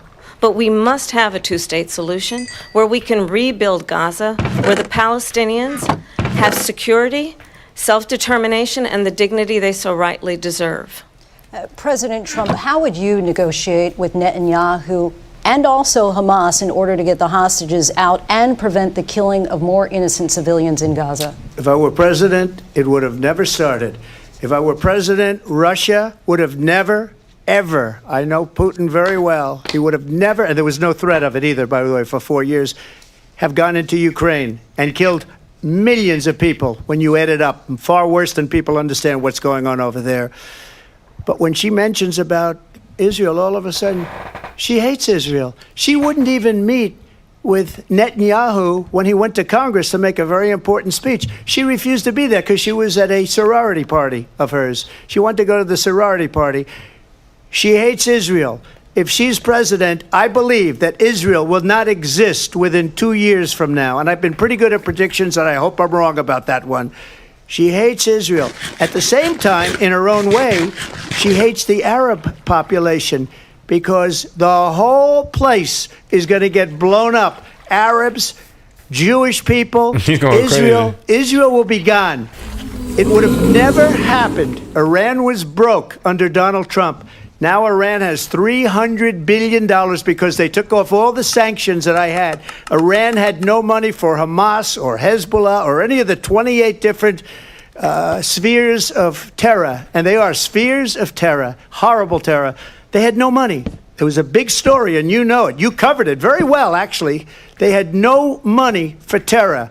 They were broke. Now they're a rich nation. And now what they're doing is they're spreading that money around. Look at what's happening with the Houthis and Yemen. Look at what's going on in the Middle East. This would have never happened. I will get that settled and fast, and I'll get the war with Ukraine and Russia ended. If I'm president-elect, I'll get it done before even becoming president. Vice President Harris, he says you hate Israel.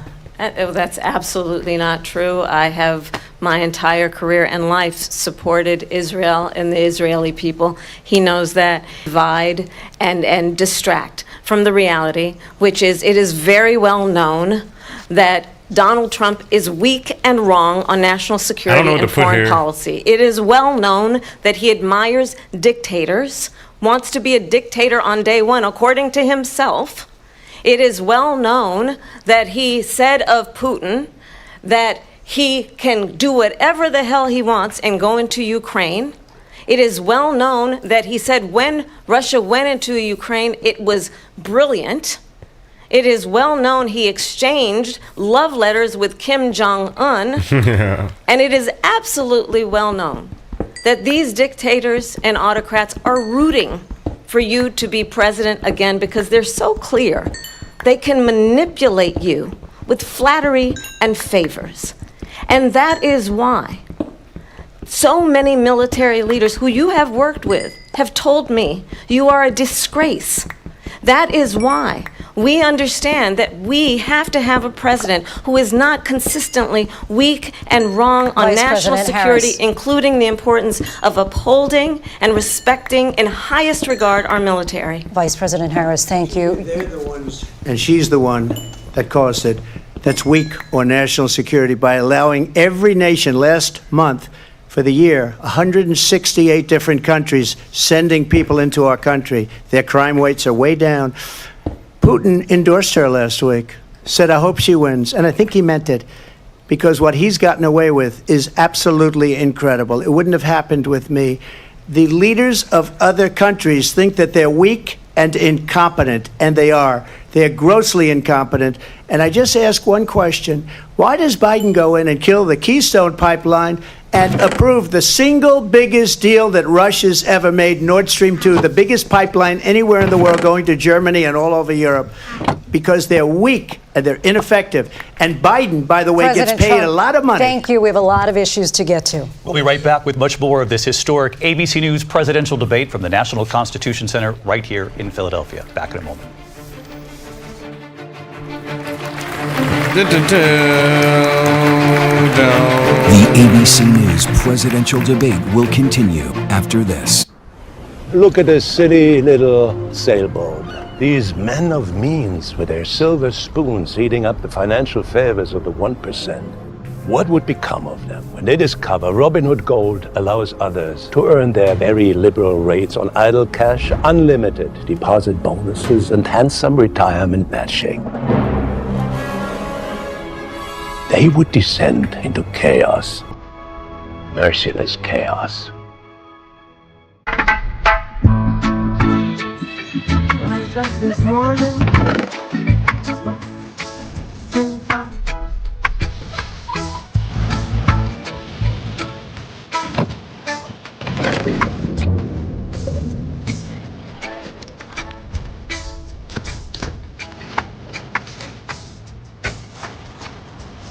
Sandals Jamaica sale is now on. Visit sandals.com or call 1-800-SANDALS.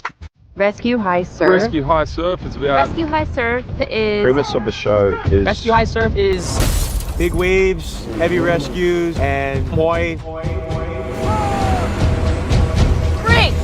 1. Welcome to the North Shore. We have seen some lifeguard shows before, but nothing like this Thank you for joining the madness. Get to experience what it's really to the like. stream. The people and the heart and the culture of the real, authentic North Shore. One of the most dangerous pieces of ocean in the entire world. We get to see what these men and women go through to save lives and the family they become. How are you doing? 6 rescues already, and the waves are getting bigger. I've been fortunate in my career to work with really talented ensembles, starting with AR and West Wing, and it's exciting to let the audience meet. Loads of people from all over the world visiting Paradise. My people put it on the line every day to keep them safe. One of the things we learned when we were doing ER was to make certain that we had the real professionals there to work with us. So we had 2 weeks water training. Whether it's a surfboard rescue, a jet ski rescue, how they manage the patient on the beach, they're doing things that we actually do. It's not the easiest show to film. 75% of the time we're in the water. It takes a lot of mental and physical strength, but through that adversity to get something really beautiful. Without us even realizing it, we're building trust and camaraderie. You're not the best female lifeguard. You're the best lifeguard, period. I'm going in. This show explores Hawaii. It's not just a one-dimensional rescue show. There's floods and sand pits and crashes on the road. You're gonna laugh, you're gonna cry, you're gonna go, oh my God. I thought you said this job was easy. Rescue I thought you said this job was easy. And every Monday, TV has never been hotter with all new episodes of 911 Lone Star. Followed by all new episodes of Rescue High Surf. Welcome to the party, Captain. Mondays at 8 on Fox.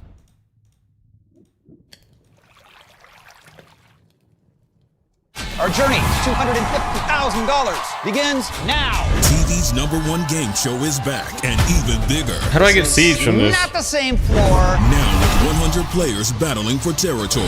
There's so much strategy this season. If you want to rule Taylor Swift songs, you have to duel. Hero, love, together, haze.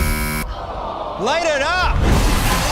The Floor premieres Wednesday, September 25th after The Masked Singer on Fox. Preheat your ovens and your brains. This September, Crime Scene Kitchen is back.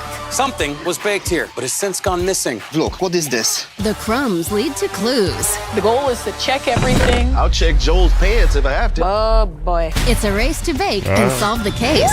If this is what was baked, you ain't going home today. My gut is telling me that it is a cake. My gut is telling me we have no idea. Oh my God, they're Madeleines. Crime Scene Kitchen, season premiere Thursday, September 26th on Fox. This is Hell's Kitchen at Chef's only September 26th. Somebody's pushing him. Head chefs only? Eagles only! But heads will roll. Come on! I want a Gordon Ramsay style. Throw this across the kitchen. Get out! Hell's Kitchen Head Chefs Only premieres September 26th on Fox. We did not need those dumbass ads. Glad to have a moment of silence. Just shut it all off. Live from the National Constitution Center in Philadelphia, Pennsylvania. Here again, David Muir and Lindsay Davis. Welcome back to this historic ABC News presidential debate tonight. We're going to continue here, and I want to turn to the war in Ukraine. We're now 2.5 years into this conflict. Mr. President, it has been the position of the Biden administration that we must defend Ukraine from Russia, from Vladimir Putin, to defend their sovereignty, their democracy, that it's in America's best interest to do so, arguing that if Putin wins, he may be emboldened to move even further into other countries. You have said you would solve this war in 24 hours. You said so just before the break tonight. How exactly would you do that? And I want to ask you a very simple question tonight. Do you want Ukraine to win this war? I want the war to stop. I want to save lives that are being uselessly, people being killed by the millions. It's the millions. It's so much worse than the numbers that you're getting, which are fake numbers. Look, we're in for 250 billion or more because they don't ask Europe, which is a much bigger beneficiary to getting this thing done than we are. They're in for $150 billion less because Biden and you don't have the courage to ask Europe like I did with NATO. They paid billions and billions, hundreds of billions of dollars when I said, either you pay up or we're not going to protect you anymore. So that's maybe one of the reasons they don't like me as much as they like weak people. But you take a look at what's happening. We're in for 250 to 275 billion. They're into 100 to 150. They should be forced to equalize. With that being said, I want to get the war settled. I know Zelensky very well, and I know Putin very well. I have a good relationship, and they respect your president, okay? They respect me. They don't respect Biden. How would you respect him? Why? For what reason? He hasn't even made a phone call in 2 years to Putin, hasn't spoken to anybody. They don't even try and get it. That is a war that's dying to be settled. I will get it settled before I even become president. If I win, when I'm president-elect, and what I'll do is I'll speak to one, I'll speak to the other, I'll get them together. That war would have never happened. And in fact, when I saw Putin after I left, unfortunately left because our country has gone to hell. But after I left, when I saw him building up soldiers, he did it after I left, I said, oh, he must be negotiating. It must be a good, strong point of negotiation. Well, it wasn't, because Biden had no idea how to talk to him. He had no idea how to stop it. And now you have millions of people dead, and it's only getting worse, and it could lead to World War III. Don't kid yourself, David. We're playing with World War III, and we have a president that we don't even know if he's... Where is our president? We don't even know if he's a president. And just to clarify they threw him out of a campaign like a dog. We don't even know. Is he our president? But we have a president, Mr. President, that doesn't know he's alive. Your time is up. Just to clarify in the question, do you believe it's in the U.S. best interest for Ukraine to win this war, yes or no? I think it's the U.S. best interest to get this war finished and just get it done. All right. Negotiate a deal, because we have to stop all of these human lives from being destroyed. I want to take this to Vice President Harris. I want to get your thoughts on support for Ukraine in this moment, but also as Commander-in-Chief, if elected, how would you deal with Vladimir Putin, and would it be any different from what we're seeing from President Biden? Well, first of all, it's important to remind the former president you're not running against Joe Biden, you're running against me. I believe the reason that Donald Trump says that this war would be over within 24 hours is because he would just give it up. And that's not who we are as Americans. Let's understand what happened here. I actually met with Zelensky a few days before Russia invaded, tried through force to change territorial boundaries, to defy one of the most important international rules and norms, which is the importance of sovereignty and territorial integrity.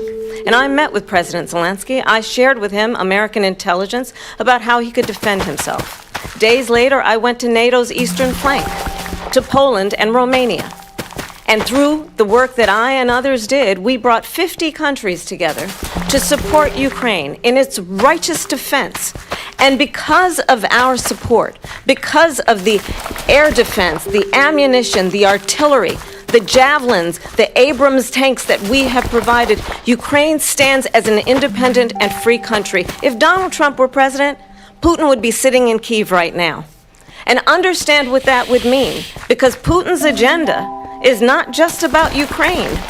Understand why the European allies and our NATO allies are so thankful that you are no longer president, and that we understand the importance of the greatest military alliance the world has ever known, which is NATO, and what we have done to preserve the ability of Zelensky and the Ukrainians to fight for their independence. Otherwise, Putin would be sitting in Kyiv with his eyes on the rest of Europe, starting with Poland. And why don't you tell the 800,000 Polish Americans right here in Pennsylvania how quickly you would give up for the sake of favor and what you think is a friendship with what is known to be a dictator who would eat you for lunch. Vice President Harris, thank you. We've heard from both of you on Ukraine tonight. Afghanistan came up in the last hour. I wanted her to respond to something you said earlier, and I'll give you a minute here. Putin would be sitting in Moscow, and he wouldn't have lost 300,000 men and women, but he would have been sitting in Moscow, quiet please, he would have been sitting in Moscow much happier than he is right now. But eventually, you know, he's got a thing that other people don't have. He's got nuclear weapons. They don't ever talk about that. He's got nuclear weapons. Nobody ever thinks about that. And eventually, maybe he'll use them, and maybe he hasn't been that threatening. But he does have that. Something we don't even like to talk about. Nobody likes to talk about it. But just so you understand, they sent her to negotiate peace before this war started. 3 days later, he went in and he started the war because everything they said was weak and stupid. They said the wrong things. That war should have never started. She was the emissary. They sent her in to negotiate with Zelensky and Putin, and she did. And the war started 3 days later. And that's the kind of talent we have with her. She's worse than Biden. In my opinion, I think he's the worst president in the history of our country. She goes down as the worst vice president in the history of our country. But let me tell you something. She is a horrible negotiator. They sent her in to negotiate. As soon as they left, Putin did the invasion. President Trump, thank you. You did bring up something. You said she went to negotiate with Vladimir Putin. Vice President Harris, have you ever met Vladimir Putin? Can you clarify tonight? Yet again, I said it at the beginning of this debate, you're going to hear a bunch of lies coming from this fellow. And that is another one. When I went to meet with President Zelensky, I've now met with him over 5 times. The reality is it has been about standing as America always should, as a leader upholding international rules and norms, as a leader who shows strength, understanding that the alliances we have around the world are dependent on our ability to look out for our friends and not favor our enemies because you adore strongmen instead of caring about democracy.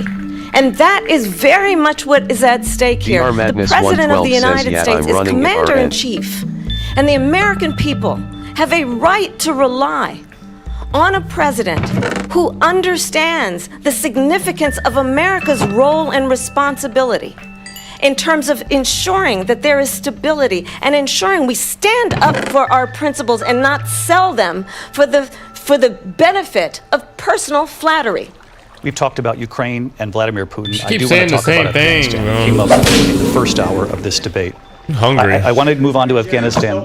Said Trump did the most amazing thing I've ever seen. He got these countries, the 28 countries at the time, to pay up. He said, I've never seen. He's the head of NATO. He said, I've never seen. For years, we were paying almost all of NATO. We were being ripped off by European nations, both on trade and on NATO. I got them to pay up by saying one of the statements you made before, if you don't pay, we're not going to protect you. Otherwise, Trump, we would have never gotten it. He said it was one of the most incredible jobs that he's ever seen done. Thank you. I want to turn to Afghanistan. It came up in the first hour of the debate, and we witnessed a poignant moment today on Capitol Hill, honoring the soldiers who died in the chaotic withdrawal from Afghanistan. Do you believe you bear any responsibility in the way that withdrawal played out? Well, I will tell you, I agreed with President Biden's decision to pull out of Afghanistan. 4 presidents said they would, and Joe Biden did. And as a result, America's taxpayers are not paying the $300 million a day we were paying for that endless war. And as of today, there is not one member of the United States military who is in active duty in a combat zone in any war zone around the world, the first time this century. But let's understand how we got to where we are. Donald Trump, when he was president, negotiated one of the weakest deals you can imagine. He calls himself a deal maker. Even his national security advisor said it was a weak, terrible deal. And here's how it went down. He bypassed the Afghan government. He negotiated directly with a terrorist organization called the Taliban. The negotiation involved the Taliban getting 5,000 Taliban terrorists released. And get this, and the president at the time invited the Taliban to Camp David, a place of storied significance for us as Americans, a place where we honor the importance of American diplomacy, where we invite and receive respected world leaders.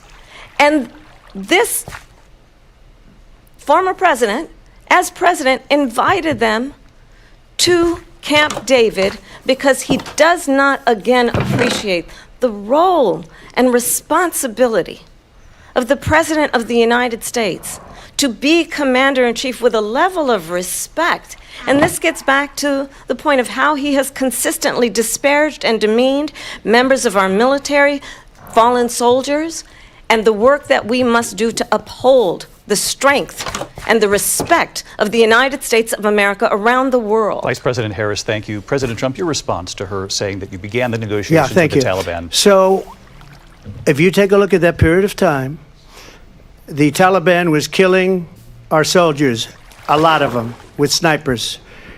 And I got involved with the Taliban because the Taliban was doing the killing. That's the fighting force within Afghanistan. They don't bother doing that because, they deal with the wrong people all the time. But I got involved. And Abdul is the head of the Taliban. He is still the head of the Taliban. And I told Abdul, don't do it anymore. You do it anymore, you're going to have problems. And he said, why do you send me a picture of my house? I said, you're going to have to figure that out, Abdul. And for 18 months, we had nobody killed. We did have an agreement negotiated by Mike Pompeo. It was a very good agreement. The reason it was good, we were getting out. We would have been out faster than them, but we wouldn't have lost the soldiers. We wouldn't have left many Americans behind, and we wouldn't have left $85 billion worth of brand new, beautiful military equipment behind. And just to finish, they blew it. The agreement said you have to do this, and they didn't do it. The agreement was terminated by us because they didn't do what they were supposed to do. I want to move and on. these people did the worst withdrawal, and in my opinion, the most embarrassing moment in the history of our country. And by the way, that's why Russia attacked Ukraine, because they saw how incompetent she and her boss are. President Trump, thank you. I want to move on now to race and politics in this country. Mr. President, you recently said of Vice President Harris, quote, I didn't know she was black until a number of years ago when she happened to turn black, and now she wants to be known as black. That's true. I want to ask a bigger picture question here tonight. Why do you believe it's appropriate to weigh in on the racial identity of your opponent? I don't, and I don't care. I don't care what she is. I don't care. You make a big deal out of something, I couldn't care less. Whatever she wants to be is okay with me. But those were your words, so I'm I asking... don't know. I mean, all I can say is I read where she was not black, that she put out, and I'll say that. And then I read that she was black, and that's okay. Either one was okay with me. That's up to her.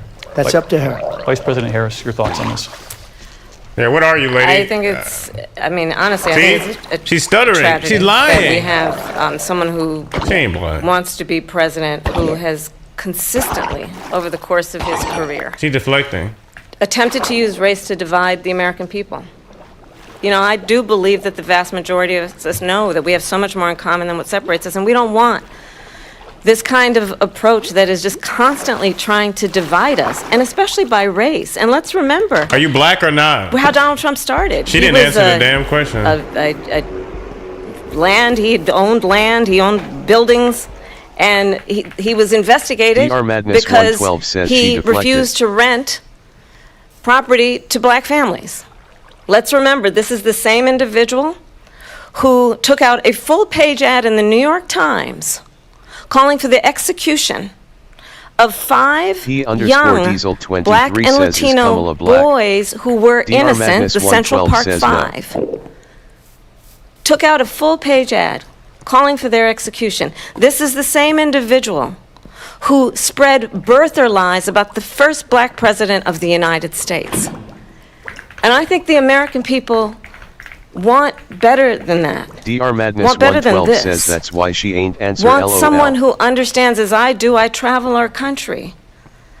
We see in each other a friend. We see in each other a neighbor. We don't want a leader who is constantly trying to have Americans point their fingers at each other. I meet with people all the time who tell me, can we please just have discourse about how we're going to invest in the aspirations and the ambitions and the dreams of the American people?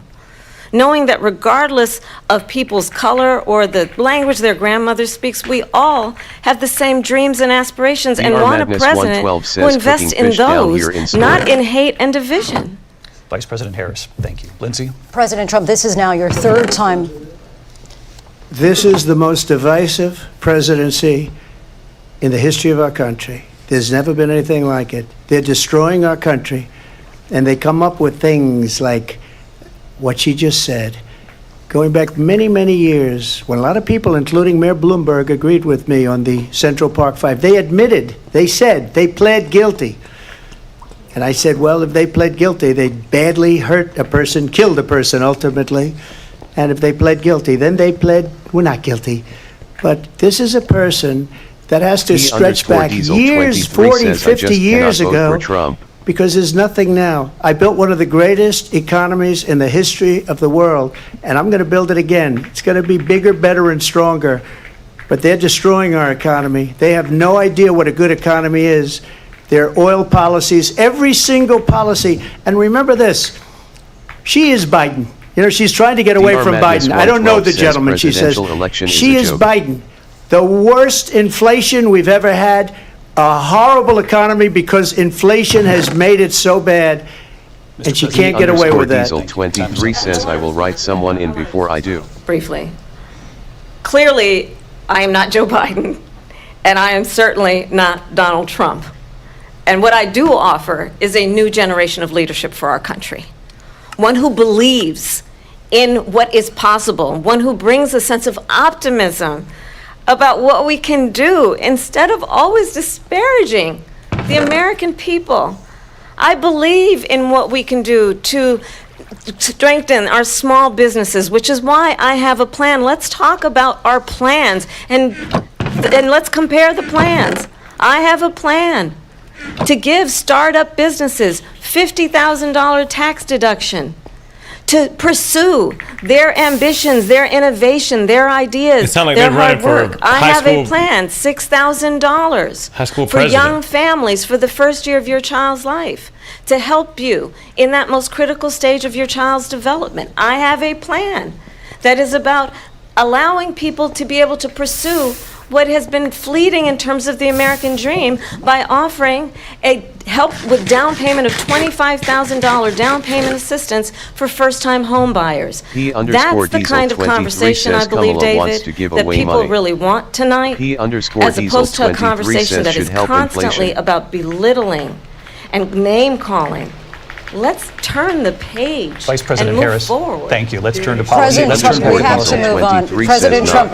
Let's turn to policy. DRMADNESS 112 says to defund the police. She has a plan to confiscate everybody's gun. President Trump, she we has do a have to plan move to on to not other allow issues. fracking in Pennsylvania or US anywhere else. with that. That's what her plan is until just recently. I just need Lindsay, to go ahead. respond because Trump- the President former Trump- president has said No, I'm something sorry. twice that I need to No, respond to. I'm sorry. We're going to move on, Vice President Harris. To what he has President said Trump, this is multiple now times. your Yes. third time running for president. You have long vowed to repeal and replace the Affordable Care Act, also known as Obamacare. You have failed to accomplish that. You now say you're going to keep Obamacare, quote, unless we can do something much better.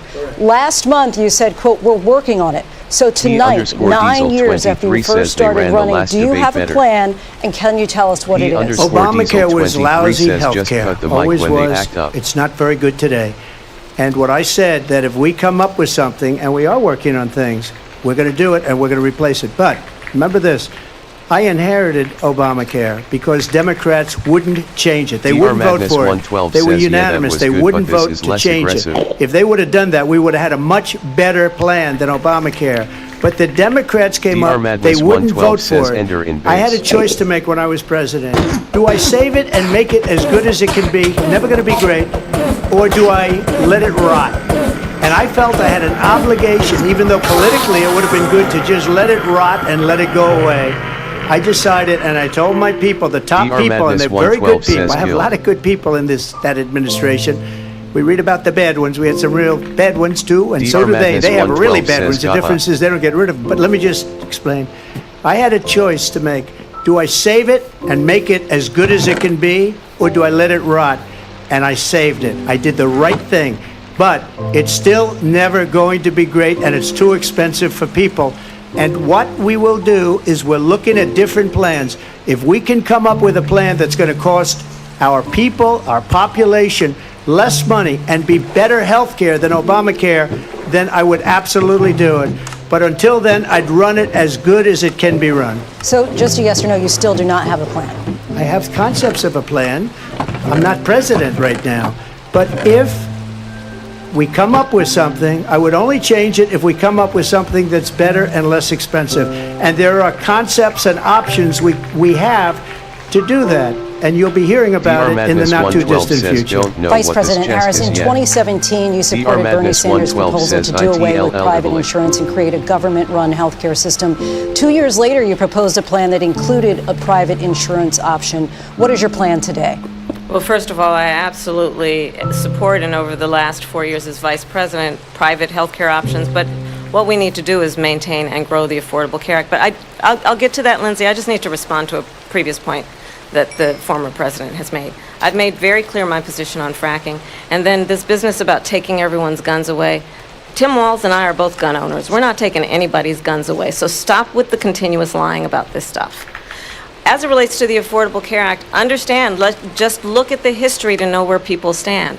When Donald Trump was president, 60 times he tried to get rid of the Affordable Care Act. 60 times. I was a senator at the time when I will never forget it was up for a vote in the United States Senate. And the late, great John McCain, who you have disparaged as being, you don't like him, you said, at the time because he got caught. He was an American hero. The late, great John McCain, I will never forget that night, walked onto the Senate floor and said, no, you don't. No, you don't. No, you don't get rid of the Affordable Care Act. You have no plan. And what the Affordable Care Act has done is eliminate the ability of insurance companies to deny people with pre-existing conditions. I don't have to tell the people watching tonight, you remember what that was like? Remember when an insurance company could deny if a child had asthma, if someone was a breast cancer survivor, if a grandparent had diabetes? And thankfully, as I've been vice president and we over the last 4 years have strengthened the Affordable Care Act, we have allowed for the first time Medicare to negotiate drug prices on behalf of you, the American people. Donald Trump said he was going to allow Medicare to negotiate drug prices. He never did. We did. And now we have capped the cost of insulin it's your at boy, $35 Dr. Madness, coming a month. at you with Since I've another been live vice president, stream. We're running we have capped the cost of Minecraft prescription presidential medication debate. for seniors at $2,000 a Trump year. or Kamala? And when I am president, we will do that for all people, understanding that the value I bring to this is that access to health care should be a right and not just a privilege of those who can afford it. And the plan has to be to strengthen the Affordable Care Act, not get rid of it. Vice Past President prologue Harris, thank in terms you. of where Donald Trump stands on that. I want to move to an issue that's important for a She lot made of... a mistake. Number one, John McCain fought Obamacare for 10 years.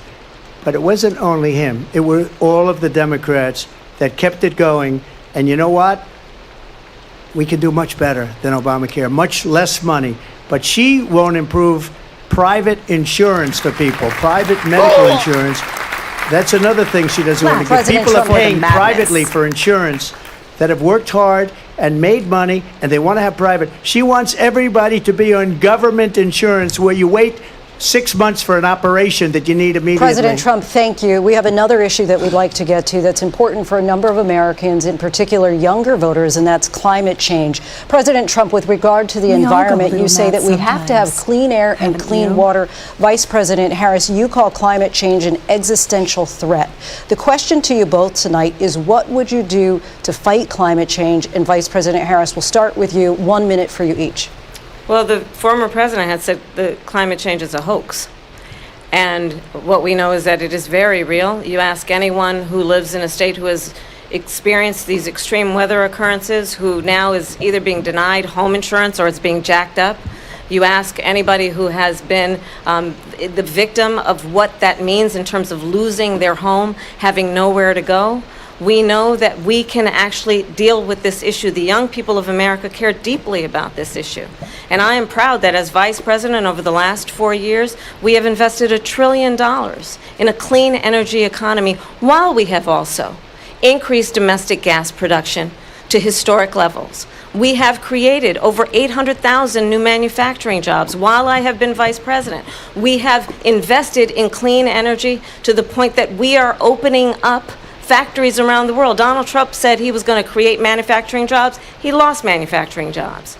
And I'm also proud to have the endorsement of the United Auto Workers and Sean Fain, who also know that part of building a clean energy economy includes investing in American-made products, American automobiles. It includes growing what we can do around American manufacturing and opening up auto plants, not closing them like happened under Donald Trump. Vice President Harris, thank you. That didn't happen under Donald Trump. Let me just tell you, they lost 10,000 manufacturing jobs this last month. It's going, they're all leaving. They're building big auto plants in Mexico, in many cases owned by China. They're building these massive plants, and they think they're going to sell their cars into the United States because of these people. What they have given to China is unbelievable.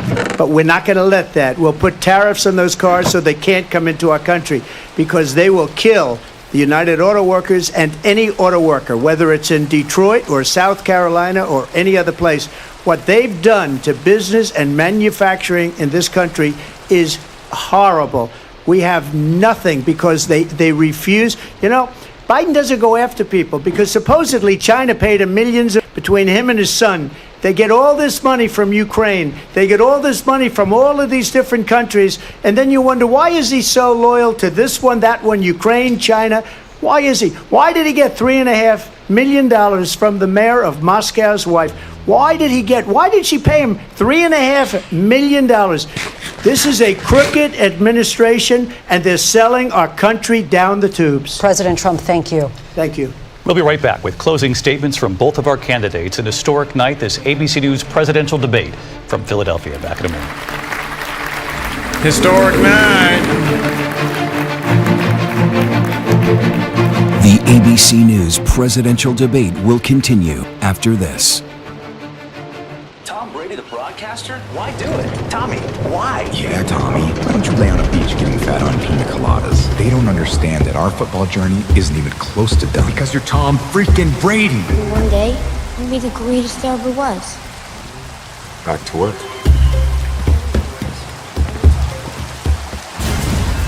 Jalen Milroe and Alabama take on Wisconsin. Big noon Saturday, only on Fox. I found the body. Imagine you're looking at a painting. What's missing? He is an artist. Big picture first, and details. Folks are on edge, boss. Be careful. The steering games. It's bedtime gaming with Dr. Madness. You're very good at that.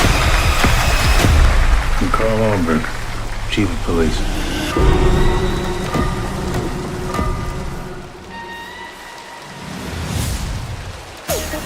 We're back on the floor. This season, there are 100 more of you. DR Madness 112 says debate was Lamech. With more to conquer. Hyena. Hippopotamus. Pass. So much competition. Light it up! The Floor premieres Wednesday, DR September Madness 25th 112 on says Fox. I'm gonna get some food after I'm hungry and tired. We save people. Go. This is the most Hello, dangerous. We got this. But we have to do it together. All of us. DR Madness 112 says the base looking nice. Good thing we're not in it for the glory.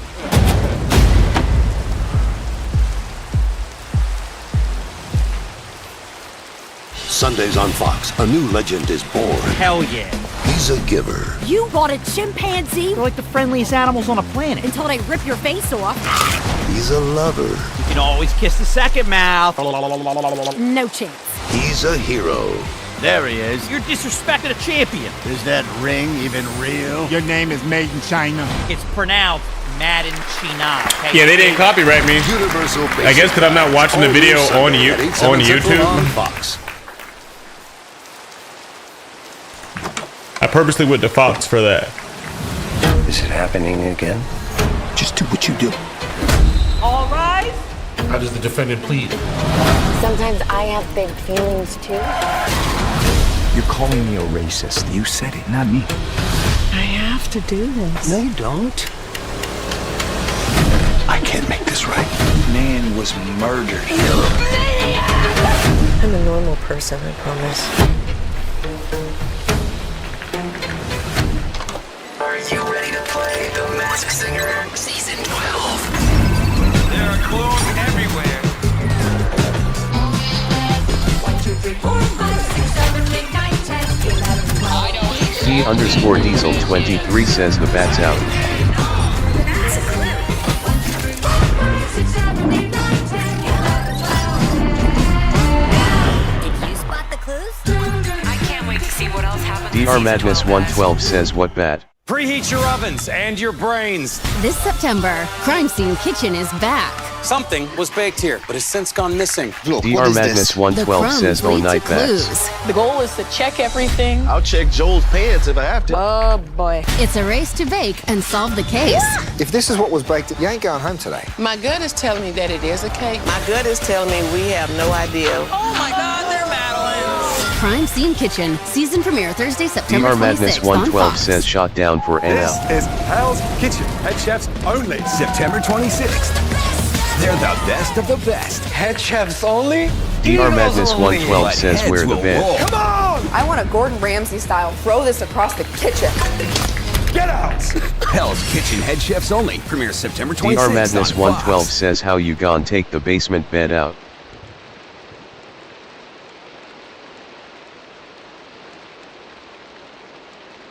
Live from the National Constitution Center in Philadelphia, Pennsylvania. Here again, David Muir and D_Diesel23 Lindsay says Davis. destroyed to make room Welcome for back chess. tonight. The time has come for closing DR statements, Madness and Vice 112 President Harris, says not. we begin with you. So I think you've heard P_Diesel23 tonight says two we out the cells very now. different visions for our country. One that is focused on the future, and the other that is focused on the past, and an attempt to take us backward. DR Madness But 112 we're not says going never back. know when you gotta sleep And in I the do cells. believe that the American people know we all have so much more in common than what separates us. And we can chart a new way forward.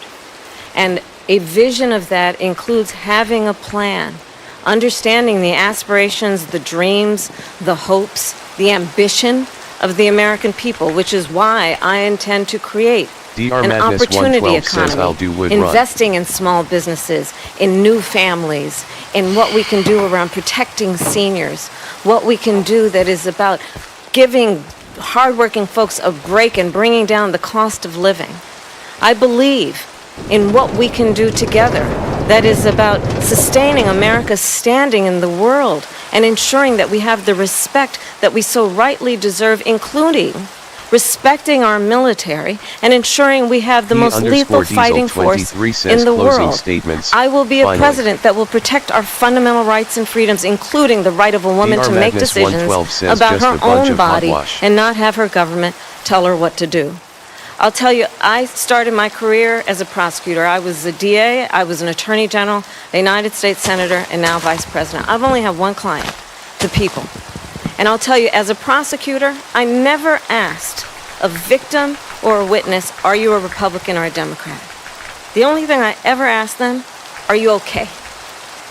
And that's the kind of president we need right now. That's not a good someone who prosecutor. cares about you and is not putting themselves first. Says, I got mixed I intend to be a president for all Americans and focus on what we can do over the next 10 and 20 years to build back up our country by investing right now in you, the American says people. We are cooked. Vice President Harris, thank you. President Trump. So she just started by saying she's going to do this, she's going to do that, she's going to do all these wonderful things. Why hasn't she done it? She's been there for 3.5 years. They've had 3.5 years to fix the border. They've had 3.5 years to create jobs and all the things we talked about. Why hasn't she done it? She should leave right now, go down to that beautiful White House, go to the Capitol, get everyone together and do the things you want to do, but you haven't done it, and you won't do it because you believe in things that the American people don't believe in. You believe in things like we're not going to frack, we're not going to take fossil fuel, we're not going to do things that are going to make this country strong, whether you like it or not. Germany tried that, and within 1 year they were back to building normal energy plants. We're not ready for it. We can't sacrifice our country for the sake of bad vision. But I just ask one simple question. Why didn't she do it? We're a failing nation. We're a nation that's in serious decline. We're being laughed at all over the world. All over the world they're laughed. I know the leaders very well. They're coming to see me. They call me. We're laughed at all over the world. They don't understand what happened to us as a nation. We're not a leader. We don't have any idea what's going on. We have wars going on in the Middle East. We have wars going on with Russia and Ukraine. We're going to end up in a third world war, and it'll be a war like no other because of nuclear weapons, the power of weaponry. I rebuilt our entire military. She gave a lot of it away to the Taliban. She gave it to Afghanistan. What these people have done to our country, and maybe toughest of all, is allowing millions of people to come into our country. Many of them are criminals, and they're destroying our country. The worst president, the worst vice president in the history of our country. President Trump, thank you. And that is our ABC News presidential debate from here in Philadelphia at the National Constitution Center. I'm Lindsay Davis. And I'm David Muir. Thank you for watching here in the U.S. and all over the world, and from all of us here at ABC News. Good night.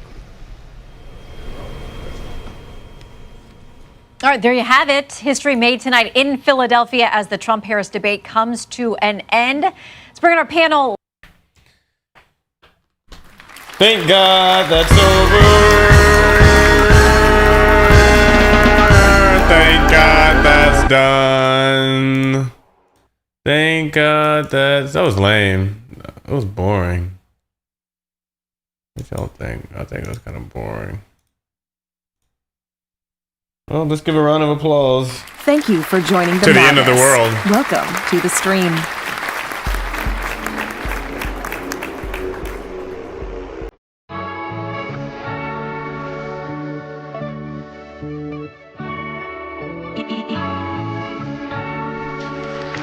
It's bedtime gaming with Dr. Madness.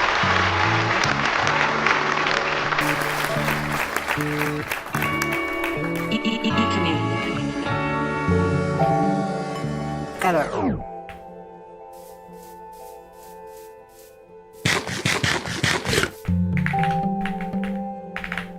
DRMADNESS 112 says lame debate.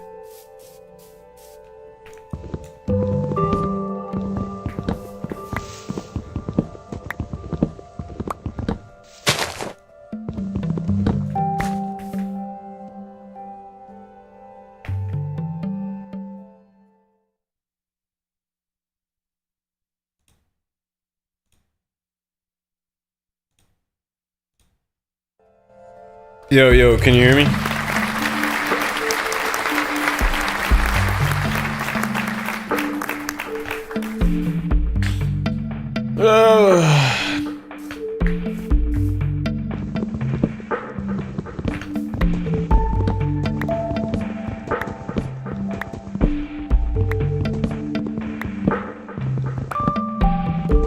Hey, sorry, I was muted. Oh, you good? Where you at? You at the base? I went over one of them lava rocks, or some lava rocks, and it took my damn boat. Took my boat. Did you die in it? I'm stranded out in the middle of damn nowhere. You can't build? You got no tools to build anything? Are you in the middle, really in the... How far out? You there? Hello? Oh, I was muted. How far out are you? Can I pull up?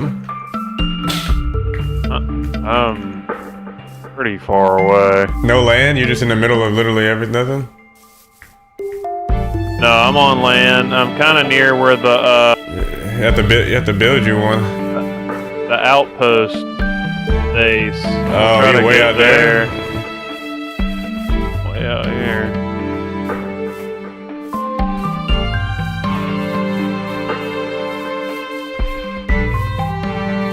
I'm at another village. I'm at a different village. A new one? Really?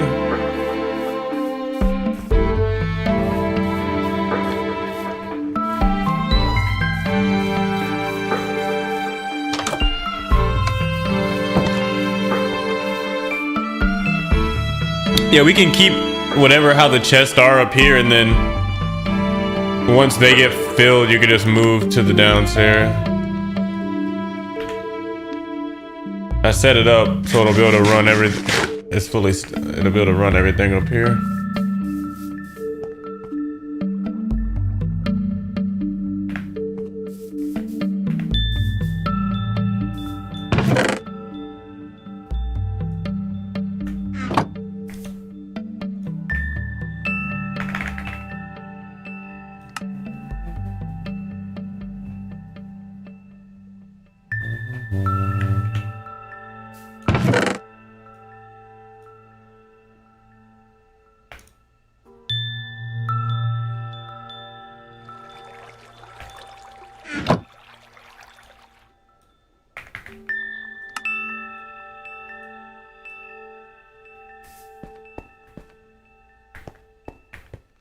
There we go.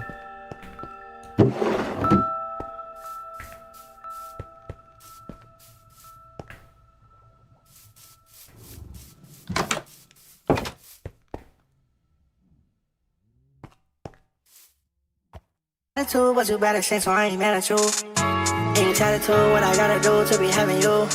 I pay the avenue, top 5 city in a savage school. Yeah, ass fat, know you eat your rice and your cabbage too. She a savage too, I'm a savage too, it's compatible. She was talking practice, had to cut her off, got a battle boo. I ain't chicken to the if you fuck my brother, I ain't mad at you. Fucking in the kitchen,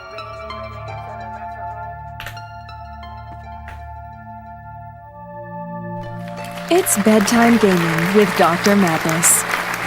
Alright, what was I?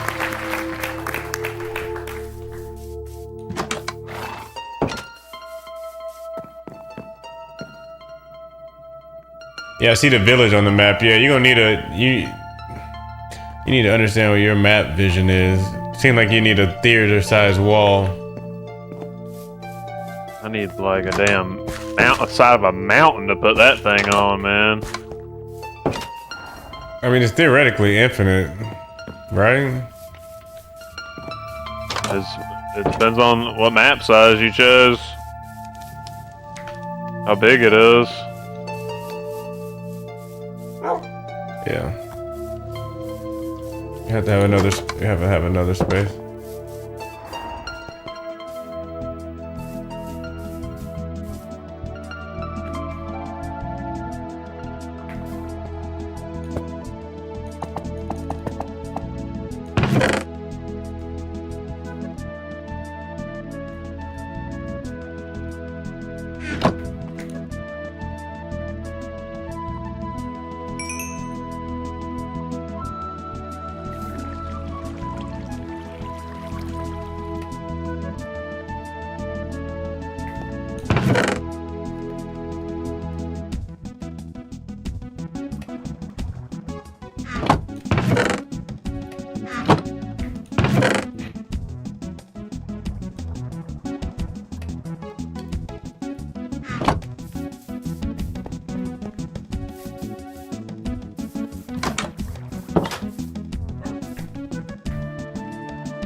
they're really gonna hammer the abortion thing. That's crazy. I mean, no, it makes perfect sense. That's a hot topic.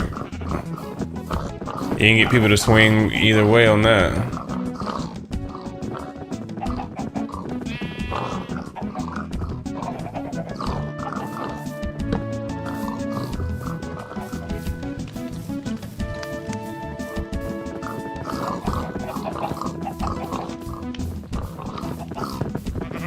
Got a lot of pigs in here, bro. Oh, that's me. Damn, we're gonna have a lot of pork. I hate this time for a slaughter.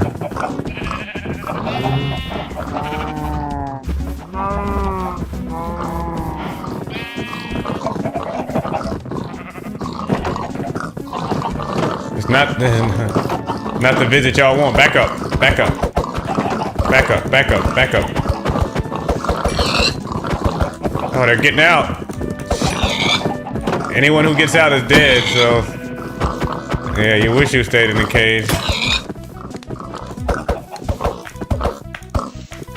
great question, ABC. That's chops. I need a better weapon. That's chops.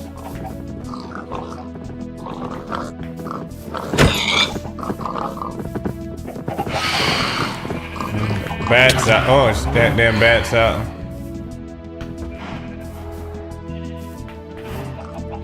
But the bat's getting deflection. Yeah. I'm listening to. I can't get to a spot where I can turn the damn ABC stream off. Oh, so yeah, you gotta let it. I'm listening to JD Vance. Bull crap. It's all such a shit show, bro. Everybody's just full of shit.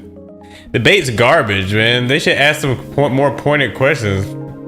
They do. It's the candidates that go off track. They need to rein their ass in. No, the questions are bullshit. What do you feel about race? It's like, no, ask some actual conjective questions that'll actually get a yes or no, this or that. They just ask these hot button questions so then the candidates can ramble off. But like, is 2 is 2? Do you think 2 + 2 = 4? It's like, well, I think Nancy Pelosi. But they don't even ask that. Like, what's your thoughts on race? Let's talk race. It's like, and then they pick something. It's like, bro, it's garbage. It's just so stupid, dude. It's 5th grade, 6th grade level stuff. That's how you know it's fake, it's rigged. It can be comprehended by somebody on a 5th grade level. The lowest denominator dumb person can tune into that shit. It's a clown show. It's a full show, bro. It's a joke. It's an insult to anyone who has a brain.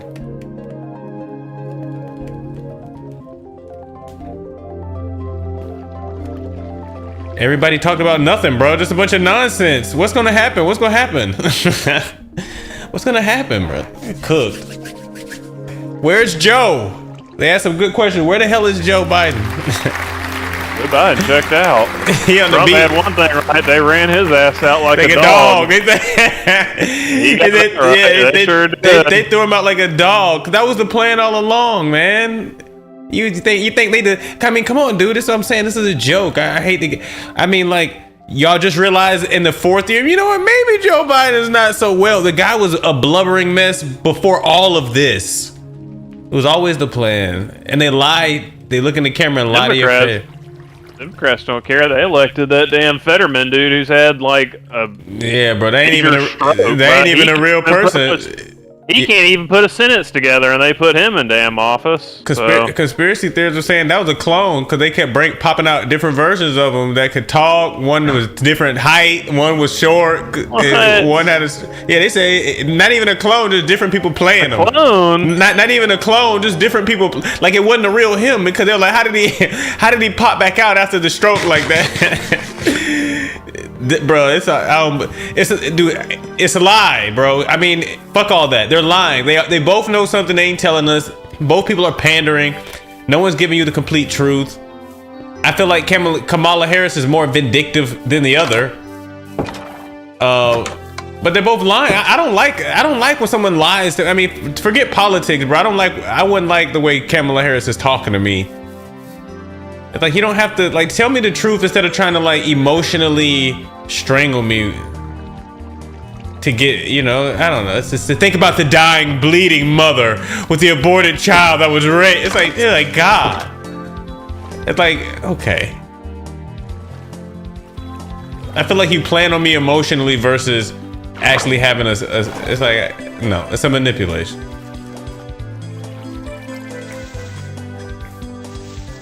And another good point is none of that shit's gonna happen. They're gonna throw out all that shit. It's cooked, bro. No matter what, it's cooked. She's not gonna do all that shit, bro. Why? He also made a good point. Why can't you just go down there and do it right now? Y'all, your team is in the office. That's inexcusable. I mean, that's inexcusable, bro. Like, your team is in the office.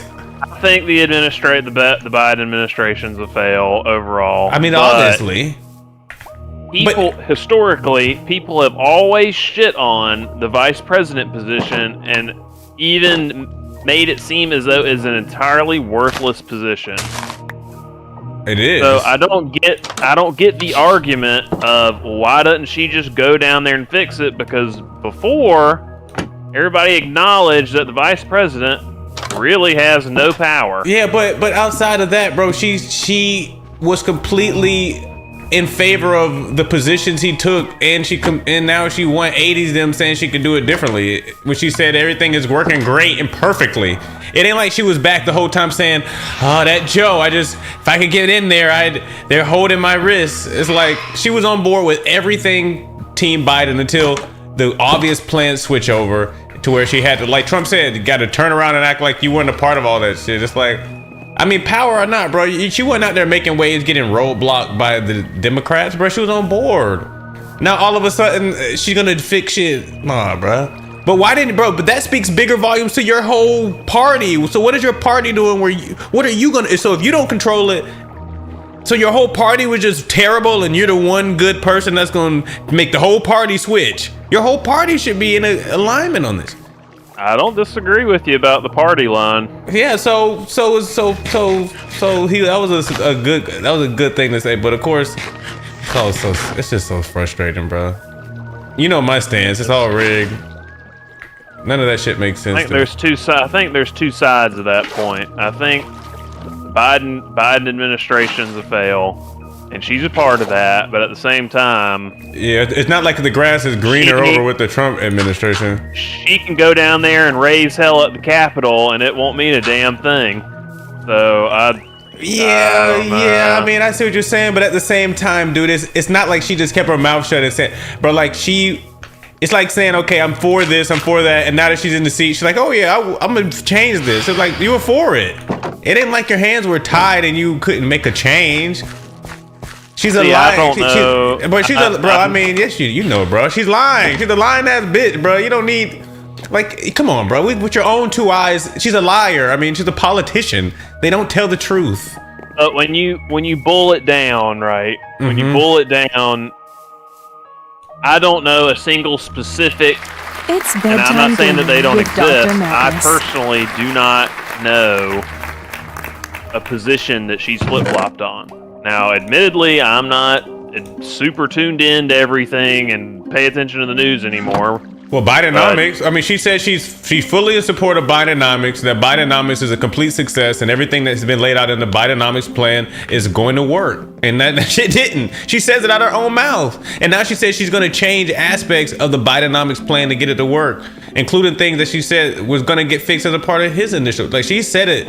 You can go look at the little back-to-backs where, you know, they have her saying it and they have her. I mean, bro, she's flipped stances like every politician her whole career. She was against Joe Biden. Like Trump said, Joe Biden don't even like her, dude. They were arguing, bro. You can go. She called Joe Biden a racist on the debate. Okay. It's okay. So you steal from me, bro. I can't trust you. It's like we ain't got. You came to my house and you stole. You know what I'm saying, bro? She lied. She's a liar.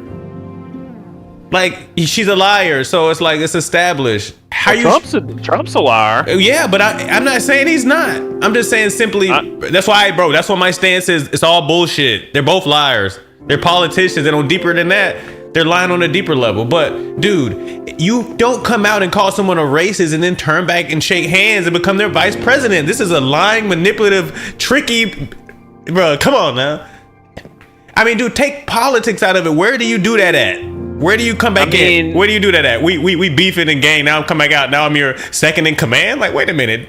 Didn't you want to kill his guy? No, I think it's bogus as hell that Joe Biden chose her. Bro, but that means they're his handlers chose her. His handler did. You know, he ain't choosing it. They got a remote control on his ass. Bro, she's a scam, bro. We saw the Judge Joe Brown thing about her history, bro. Like, let's keep it real. Let's keep it a buck, bro. It's a political game. She's gonna say whatever. She's a pawn for the party, for the agenda. She has no actual stand. She is fluid as a thing, bro. She's a puppet for the agenda. Whatever they tell her to say, she'll say. She'll flip, she'll flop. It doesn't matter. Her job is to get the vote. They'll backtrack on everything that they always have, like every other president, bro. It's like, it's the same old song and dance. That's why it's so frustrating to see it happen again. And everybody's like, oh, let's, I think the world is all shaking their head at how cooked this is, but not everybody, bro. We have this debate, bro. There's millions and millions of people who do not think like this or even think at all. You know what I'm saying? Like, they're either rabid, left or rightist or whatever.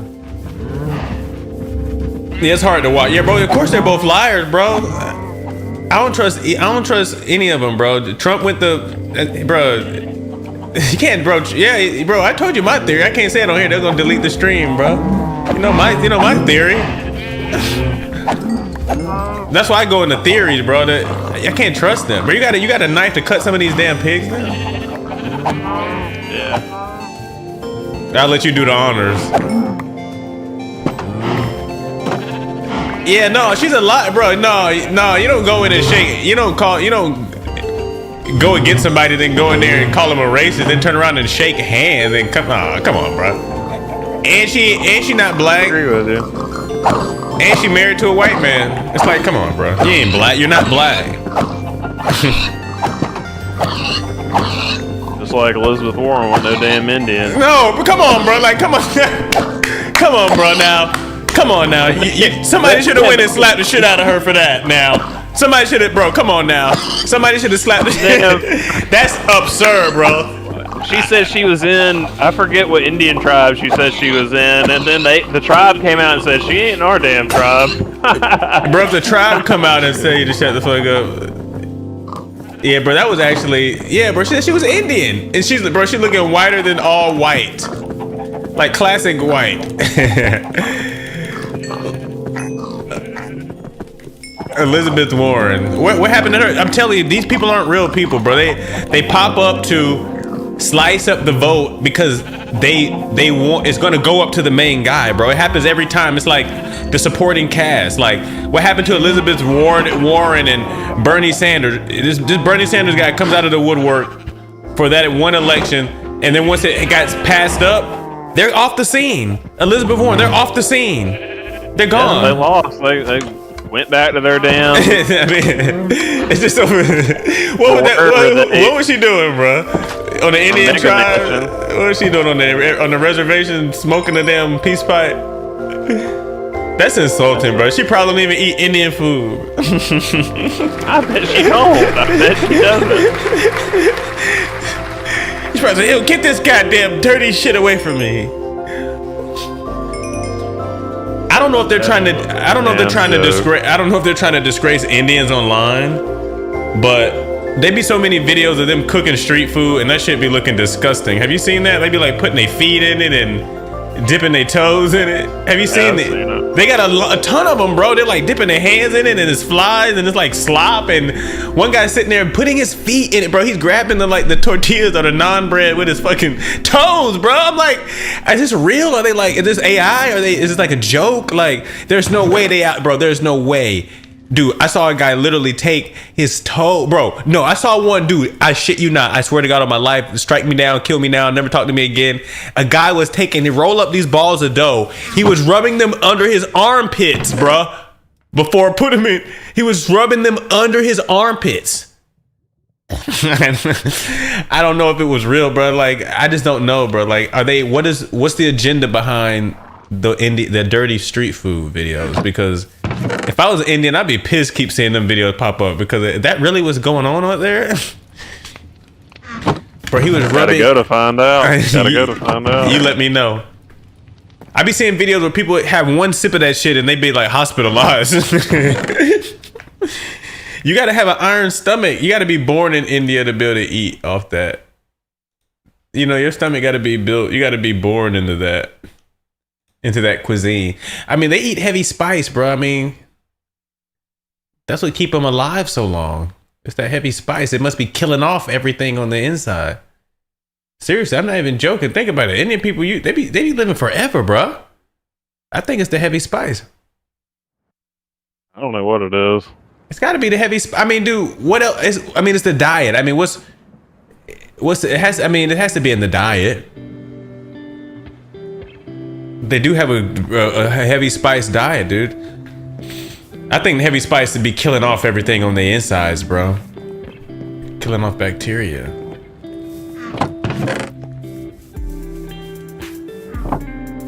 So ridiculous.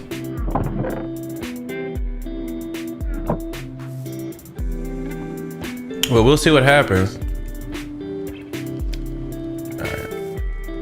Or at least I got storage room done. Yeah, we gonna see what happens. But you complain about no storage room and you still up here. Going down there and you got too many chests down there, bro. I get overwhelmed. Ain't no too many, bro. Ain't no too many chests. It's organized, bro. It's literally organized, and it's not. It's nothing in them, bro. You want a storage or not? You got to think about long term, bro. This is very light. You kidding me? This is like food. Look, food, and then you got three. You got 3 chests to just load up with food, seeds, wood, stone, goodies, nether realm stuff, weapons, clothes. There's nothing in any of these. How's this? And then if you wanted, it's overwhelming, bro. And then you got barrels on top of it. We could kill off the barrels. If that's kill the barrels. Kill the barrels. I don't have. You got an axe. You gotta. Hold on. Let me kill I can kill off the barrels. Cause the barrels may confuse things. Cause like, what do you put in the barrels? I was just getting a little fancy right there. But everything else is very light. And then right behind you is all your tools, bro. This is actually, it's more comfortable down here.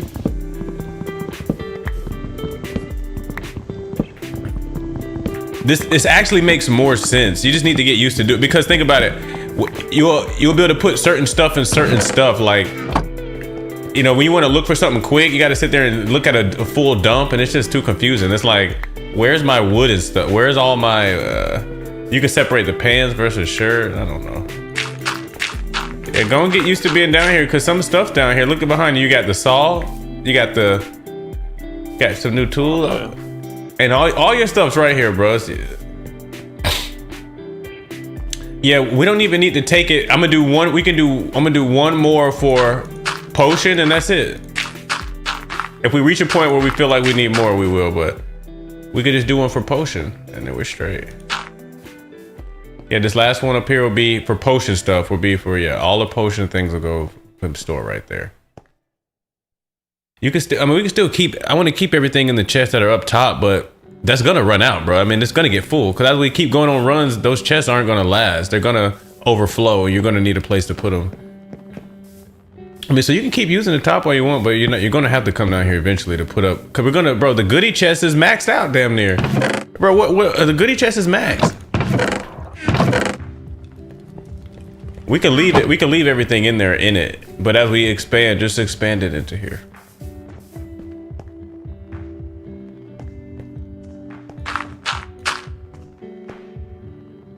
Let me put a light right. Man said he got overwhelmed. This is actually a very nice storage. What you used to? Just a couple strong chests? Not that many, bro. I ain't used to this many now. All you gotta do is left click. There's nothing, bro. This is so simple. It has pictures on it. Like, what? There's pictures. Like, what do you? I just don't know where to start, bro. I mean, they're empty. You start wherever you want. There's nothing even in them. There's nothing there. There's nothing in them. They're empty chests. You going? All right. I mean, I'll yeah, just start it. Yeah, bro. But trust me, once you start, you won't stop, because you'll be able to organize things. You'll be like, all right, why are all these seeds next to the? You know what? Move these seeds down here. But for now, just throw it in. Just throw it in one. Just throw it in one, and then when you need to edit something, you just literally do a 180. Trust me, I looked at all storage breakdown systems, and this was the simplest, cleanest one. Everything else was a actual true headache. Man, this is such clean storage. I'm very proud of this.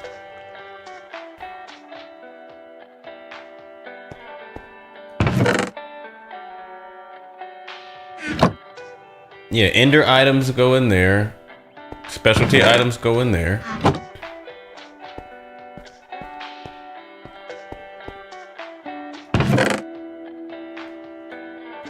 You know, dirt can actually get a home right here.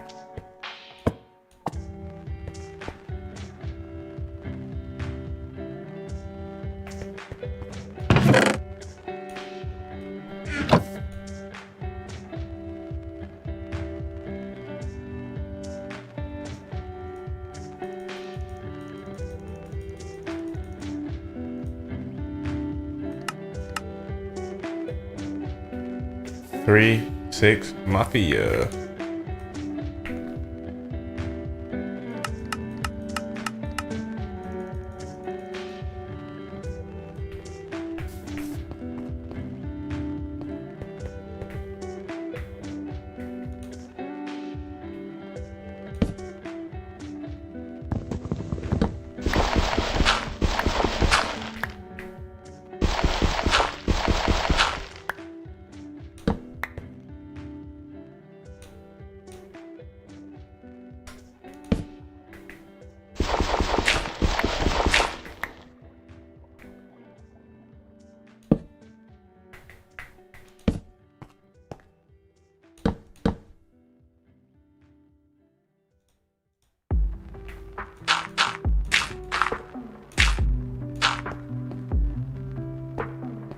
There's cleaned up.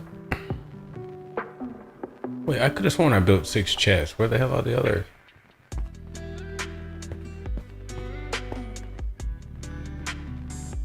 Oh, I combined them.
There we go. Need 2 more of these. Frame, 2 leather. Yeah, look at all this. How you live? You rather live up here with all this junky ass drawers, bro? Oh my, it's scary. The cobble one is looking nice, and the goodie one is nice. That clock. I ain't junk up these drawers. I ain't junk them all up.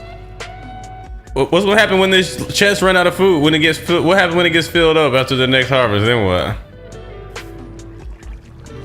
Guess we have to build a new chest. No, bro, we already got them built. You take it to the storage room. You requested the storage room, bro. You gotta get down there and learn to use it. We gonna utilize. Come on down. All this stuff up here it'll get more organized, but come on down. And there's room for expansion. Come on down. It's a good room. Look at this. I cleaned it up. Look, I cleaned it up and everything, bro. This took the. Come on, bro. I'm about to put the last frames up. There should be no confusion on your end.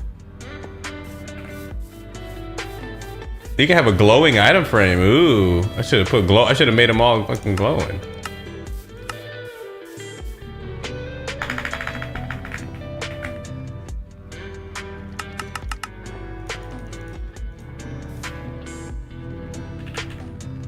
As we get more stuff, you'll appreciate it, bro. It ain't gonna, because we're gonna get so much stuff. You're gonna have to have a place to put it, and you're gonna want it to be neat.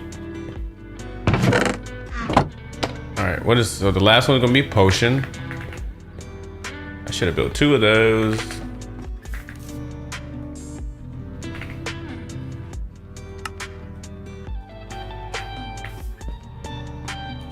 And then I don't know what to make this third one over here. Whatever we decide to make it. Maybe this will be a catch-all. Maybe this one over here can be maybe we have 3 catch-all dump one.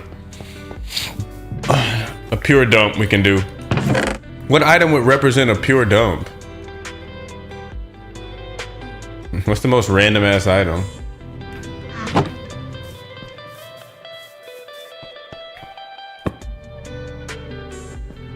There, potion.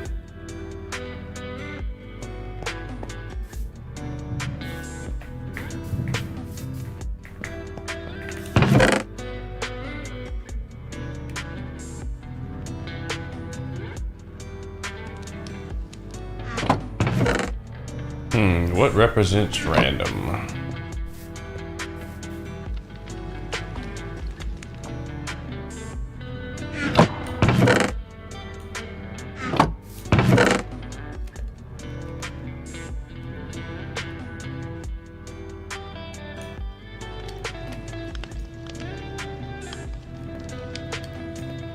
We'll just do the damn grass block. I don't know what item represents random, but I'll just put this grass block over here. So if you want to come in and you don't want to purely organize, but that's a good thing about organizing. You can just come in and go section by section, but if you want to do a full dump, you can just dump it back here. Thank you for joining the madness. Welcome to the stream. Glad you liked the arrangement, Ben. You like curry? Yeah, I love some curry. I'm getting hungry now.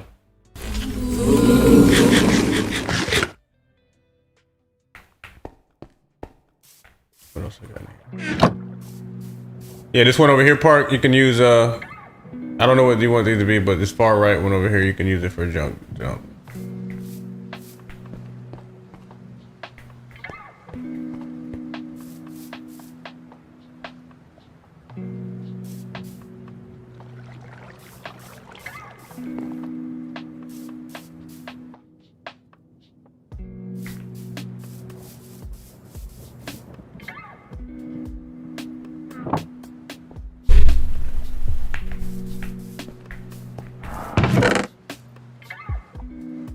Oh yeah, I guess we need a miscellaneous. We can use this one could be miscellaneous.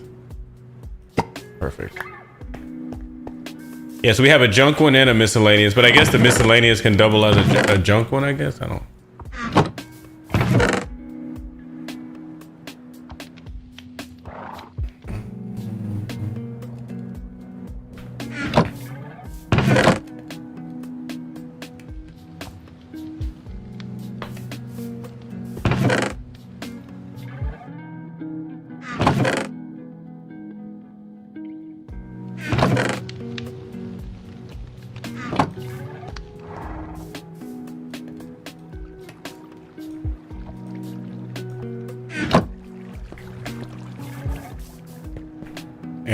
So all animal byproducts, so we get string, spider eye, all that crap can go there. It comes off the animals.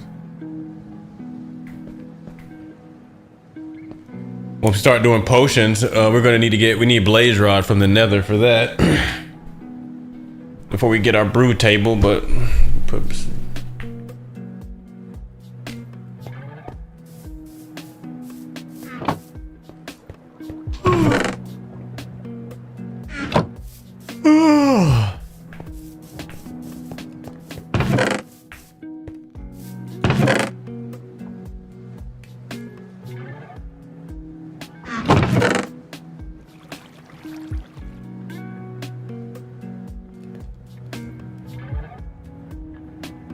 I don't know what a truly random item even looks like. So.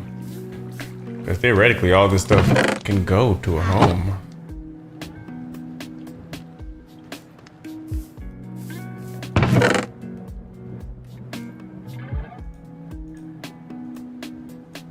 Ooh, that cobbled deep slate. I definitely want to go back to where that zone was so I can get a ton of that cobbled deep slate.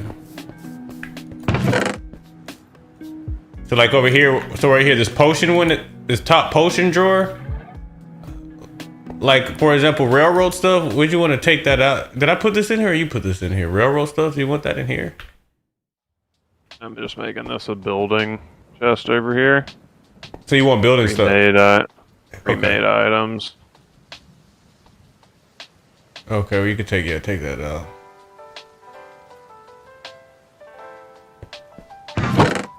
Here, do that behind you. Keep with the I'll move them up. Let's do that. Cause I want to figure out what to make these. Let's keep that all potion and magic shit. And then all the pre-built can go right here with the unnamed, cause I didn't know what to make this middle one. I didn't know what to make this stuff. So that can be pre-built stuff like furniture and items.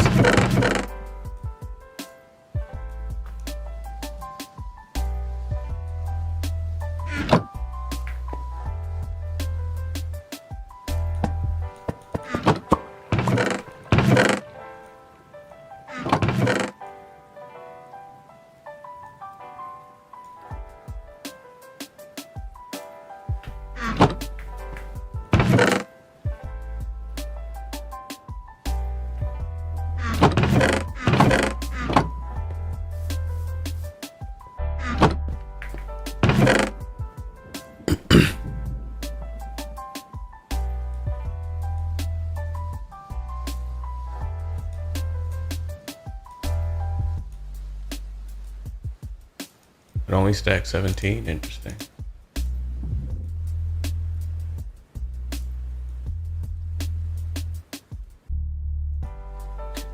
And then you can further diversify with the pre-built. It'll start to evolve. Like for example, you can have stuff that's all wooden pre-built versus all stone pre-built.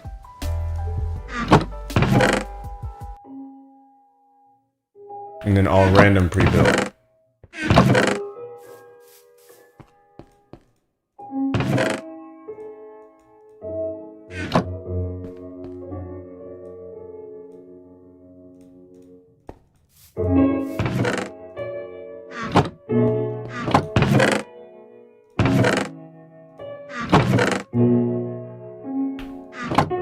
Yeah, instead of just start from the top from all chests and then you can just move down unless you have a plan to kind of organize it out so it's not confusing.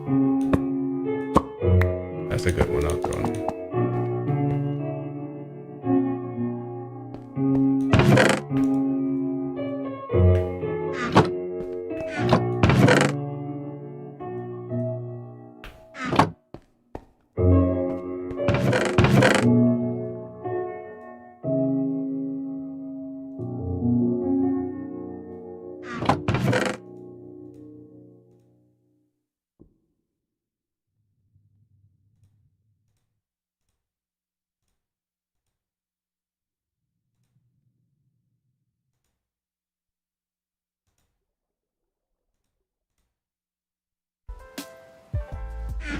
Okay.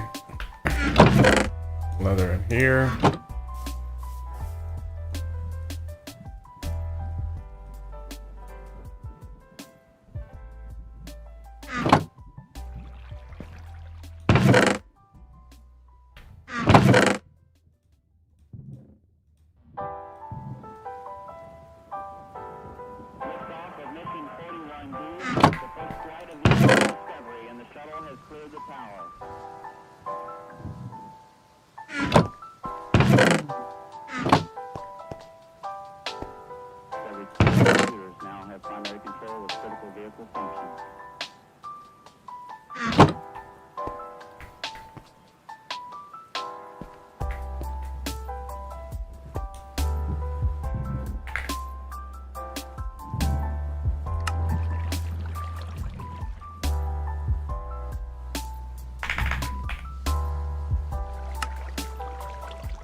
Oh, great. Everything's going to look off center with this wall.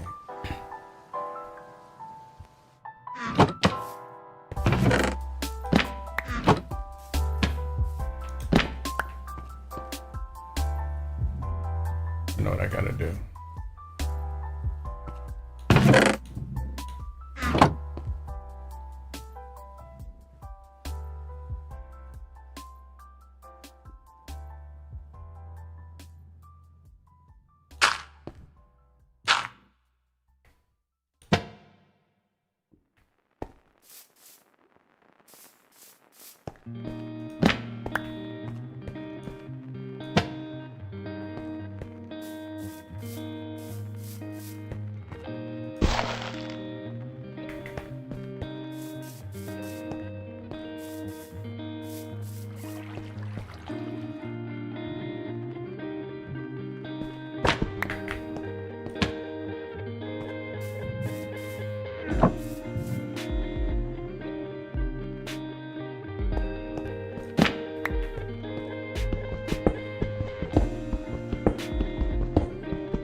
Okay, so you got all seeds in the second one.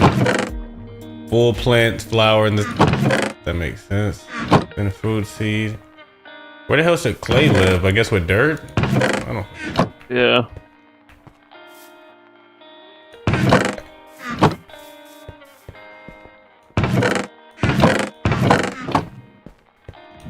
Thought I had a fat stack cooking somewhere. Where are you? I had a fat stack. Oh, I turned it into bricks, that's why.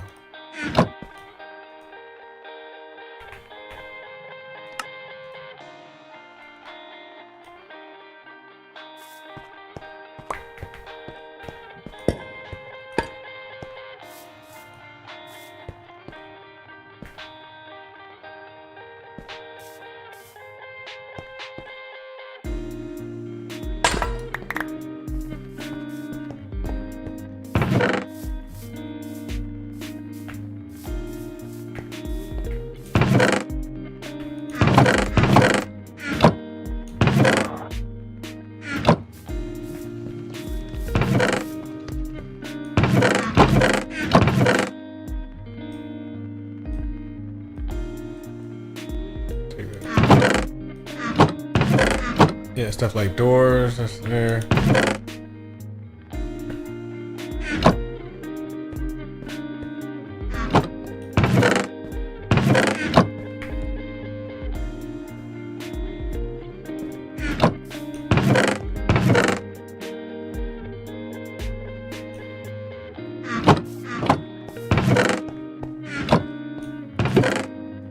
What the hell? Whoa. Am I wasting that? What? Alright, well, that's wasting it. What the hell?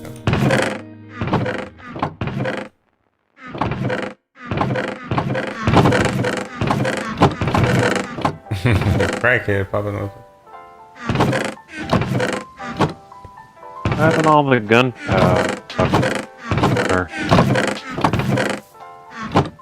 It's still upstairs. It's still upstairs. How do you put a damn plant in this? Let me look upstairs. Cause I haven't used it for nothing, so it's gotta be in. Just had a bunch of it down. Yeah.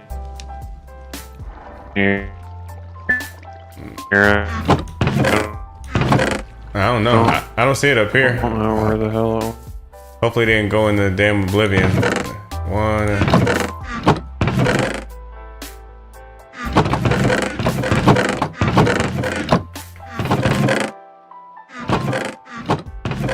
Take this clay out of here.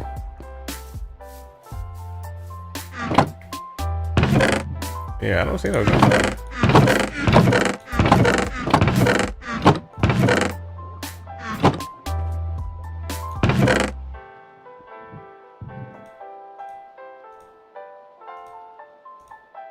I guess the brakes can go there, and I'll take the brakes out of the goodies.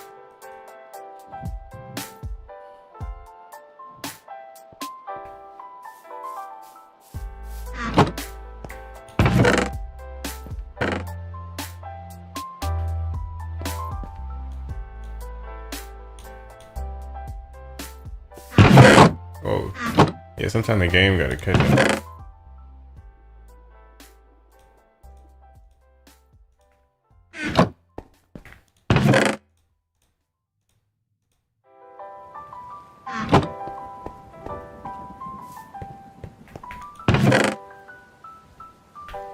I'm gonna make some bowls. I'm gonna make some damn bowls.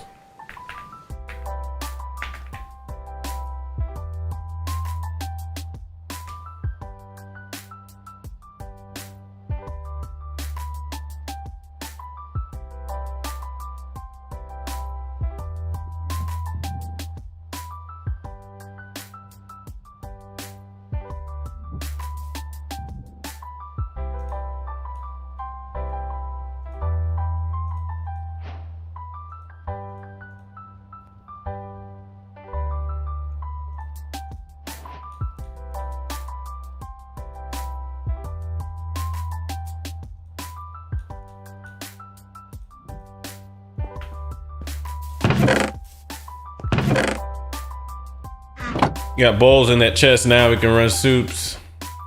Which reminds me, we need to hit a mushroom biome so I can start farming them in the basement.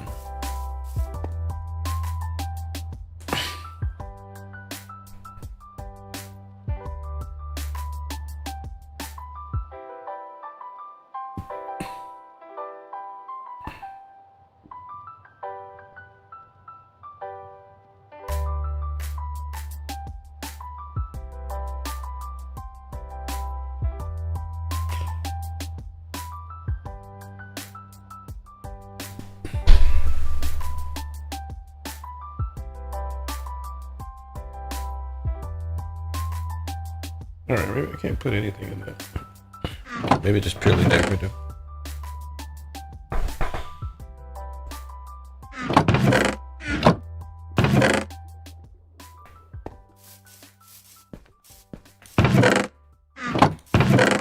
Oh dang, you pretty much cleared this.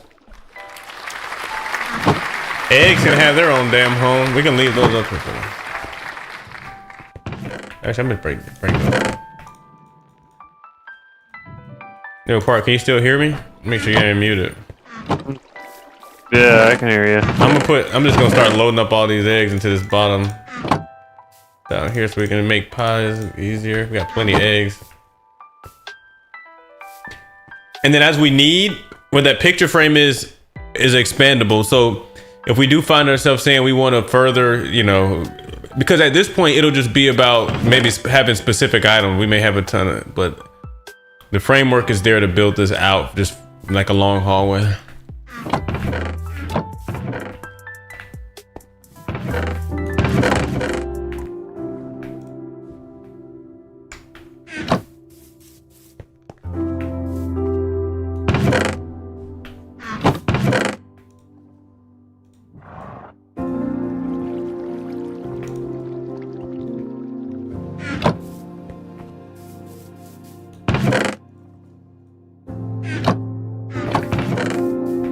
And I got pumpkins growing, start doing pumpkin pie.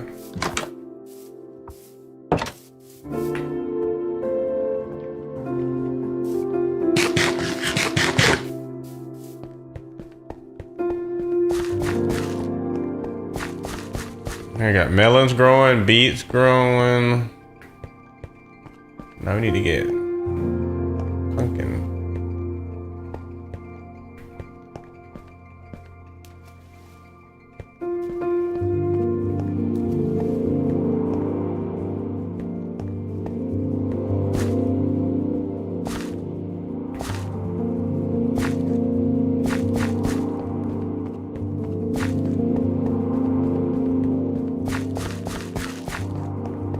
I didn't know you, bro. You can get the seeds out of a melon by just putting a melon slice on the crafting table.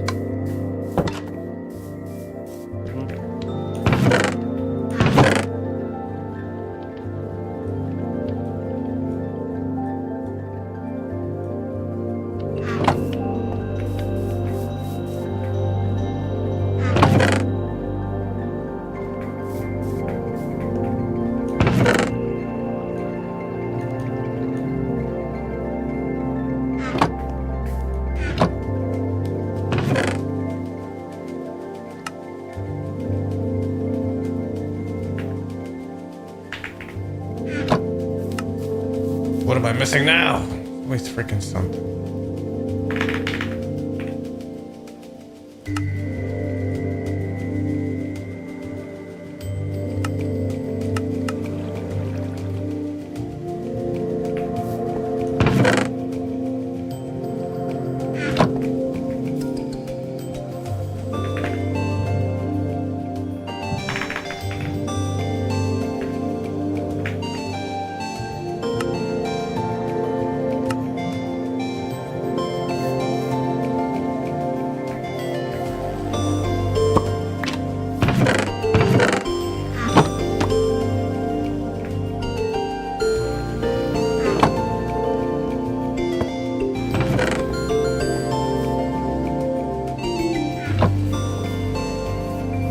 Gotta give the diamond frame a little flare. It said glowing, but that shit ain't glowing.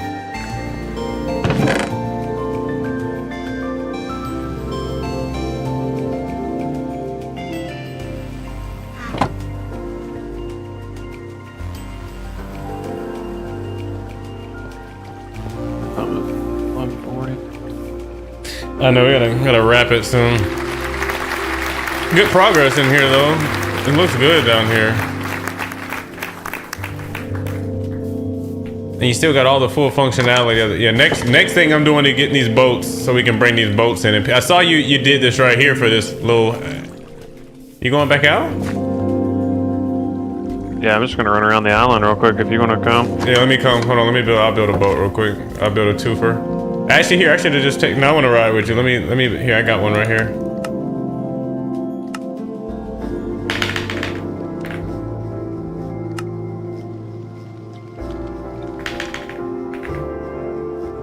Chest. There we go. Boat with chest.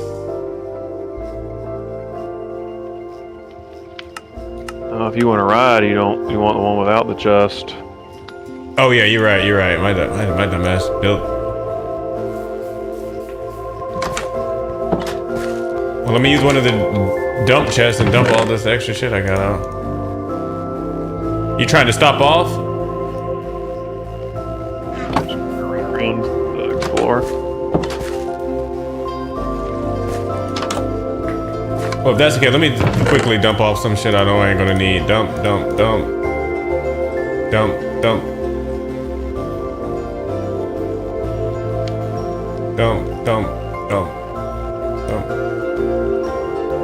Alright, I'm good. I dumped a bunch of crap I didn't need on me. Okay. Alright, I'm ready.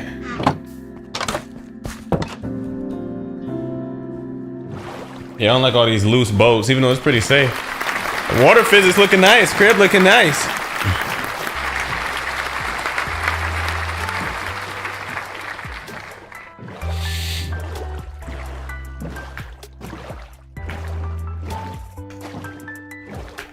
You can make the motor boat. Oh crap! Legit. I've been over there. Yeah, it's a destroyed village. That's where one of my boats died. Over there. I hate we didn't those underwater dudes have like those tridents. They said always attack those because it's always worth the trident drop. Oh, is that how you get them? As you kill those people to get the tridents? Is that? At least that's one way. Here, real quick.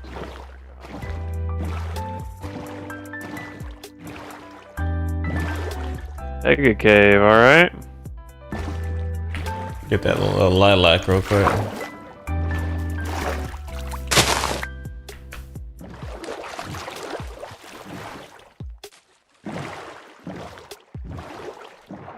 Yeah, the upgrade in the water physics really is a chef's kiss on this shader. It's nice.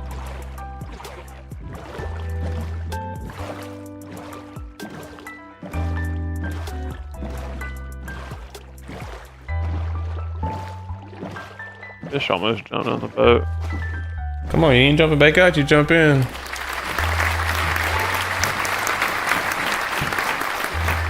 I'm pretty sure we got those plants right there.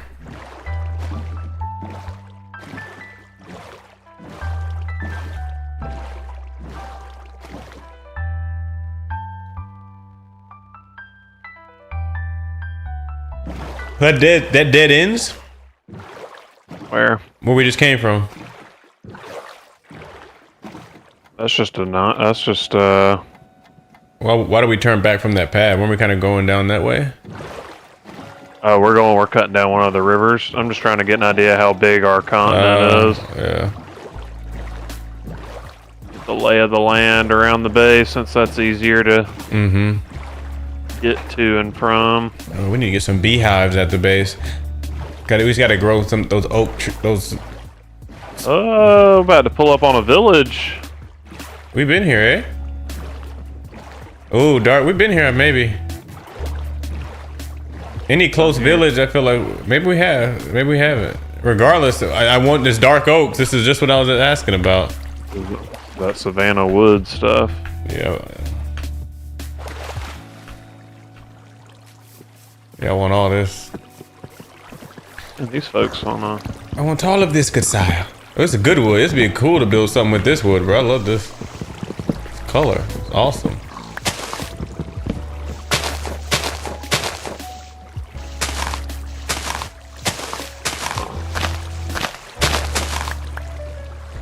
Oh, it's Sacia? I thought this was something different. We already got all this.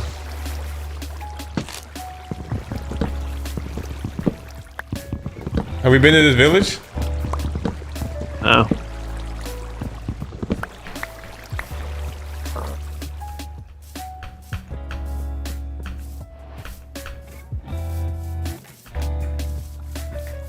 I think this is the one. I think I've been to this one, but I don't think you have. This is where I found the this type of tree originally. Trying to see if there's anything I need to steal from here, but everything they got, we got. We need to build our own golem. That'll kill stuff off in the night. Maybe it'll swing at them bats.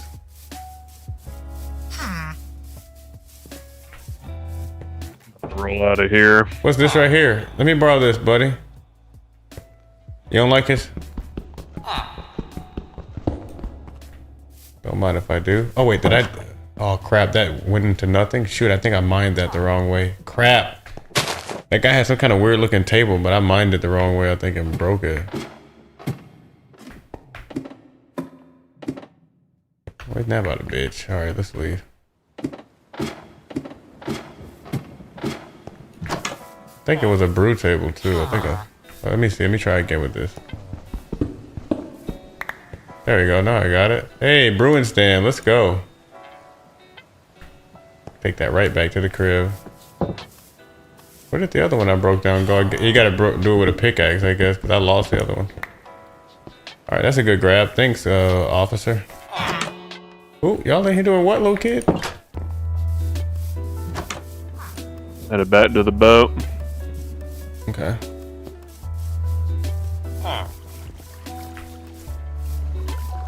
Yeah, but dude, theoretically, we could start our own village, man.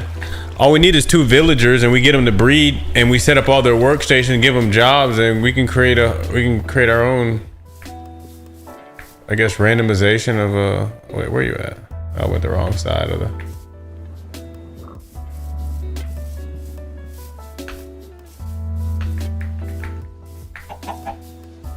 Yeah, but if we get a good emerald deal, like the paper one, we should bring him back. Cause that'll give us all the emeralds we need. We can get paper made pretty quick, right? We can get all the emeralds. Oh shoot. What the hell is that? What is this? Hold on. Whoa, what is that? Oh, armadillo. What happens if you kill those?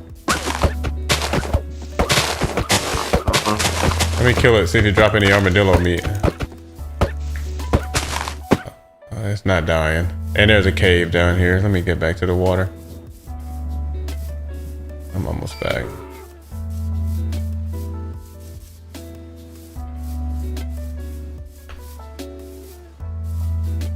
Where you at? I'm out here in the water. Must be on a different part. Boat. Yeah, I'm out here on the coast. Hold on. Wait, I don't know what side of. I'm coming. Keep running the way you're running. Okay.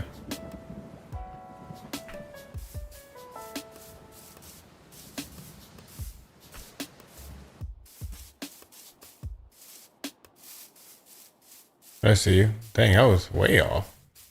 I haven't really seen those slimes. What's this green crap right here real quick? Oh, turtles, okay. Did they drop anything we need? Turtles? I don't know. Let me quickly see, just in case. Hate to kill y'all. We should be trying to breed y'all, to be honest. At least we know they spawn out here. Come on, die. They don't die quick. And they didn't drop anything, man. Let's get out of here. Damn, sunset's quick.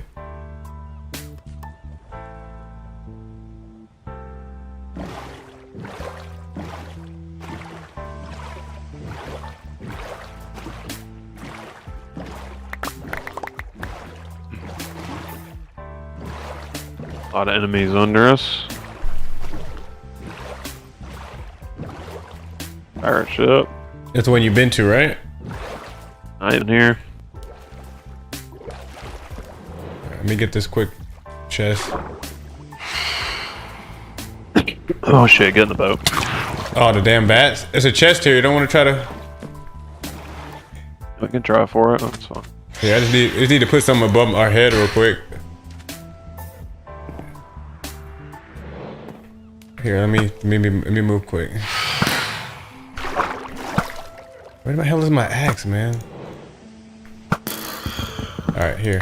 There we go. Here, I can get. Oh, it's nothing in here anyway, but a damn. Some suspicious bullshit. It was some potatoes. If you were like fresh off, we can leave. Like if you found it early, you'd have been like, "Oh, potato." We got another suspicious stew, though. I wish you could analyze those, to be honest.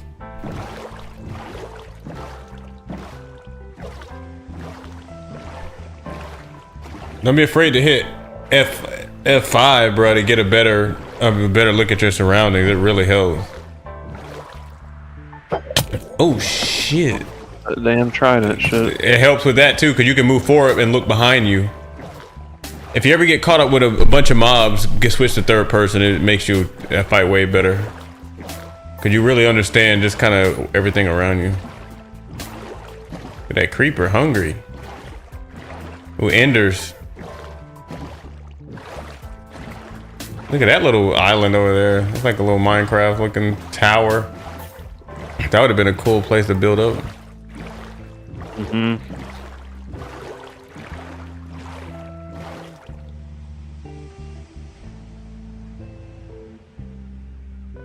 Where's the base? Where's the crib?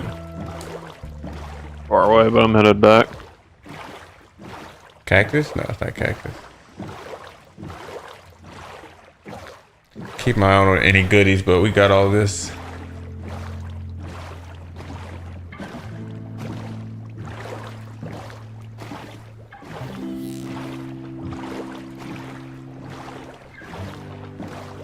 Okay, we got all these resources at the crib. What is that? Oh, dolphin. What you trying to lead us to? Another dead boat?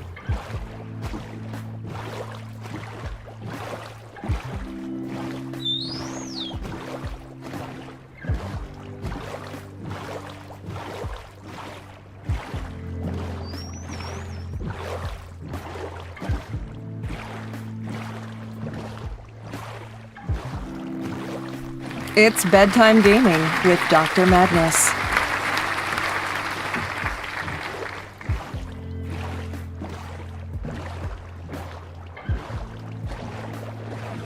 Look at all them fish.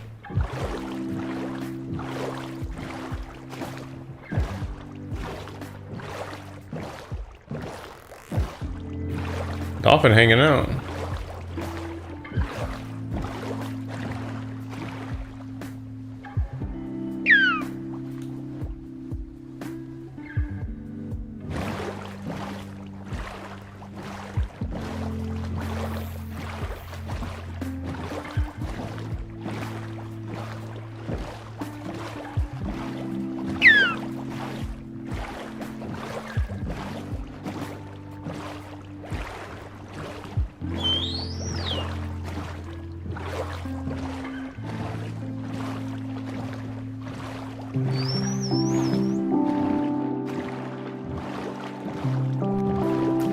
Thank you for joining the madness. Welcome to the stream.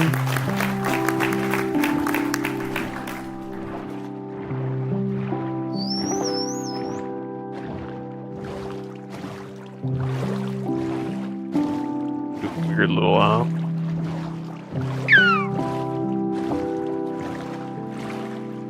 Oh, another comment up there.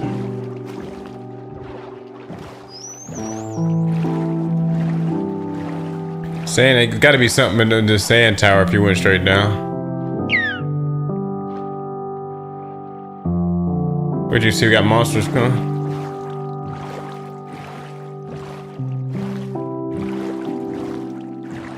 I wonder what's at the top of that sand tower, bro. This looks like there's got to be something. Is this near the base or is this not near the base? No, we're not near the base right now. Here, let me pull up. Let me just quickly run to the top, make sure there ain't no drop in or something crazy like that.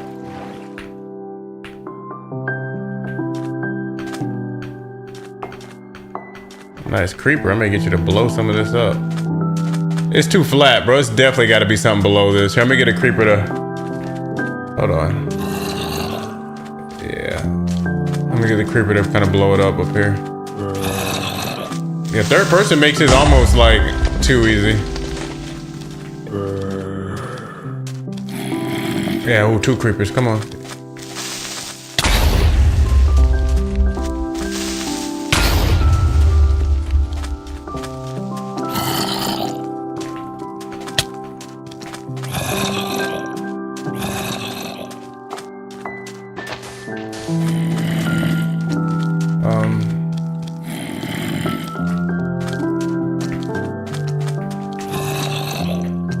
Yep, I see the makings of something. You can mark it and we can come back to it, but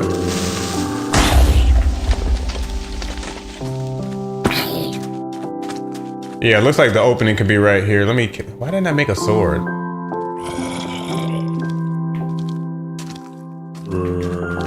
Oh god, oh god.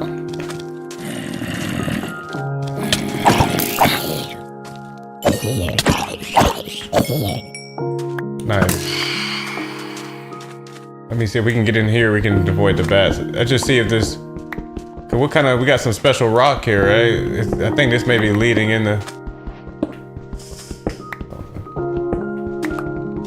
I feel like this is some fortress right in here. If you look at the top, it's just a. Let's try to keep following this fancy sand.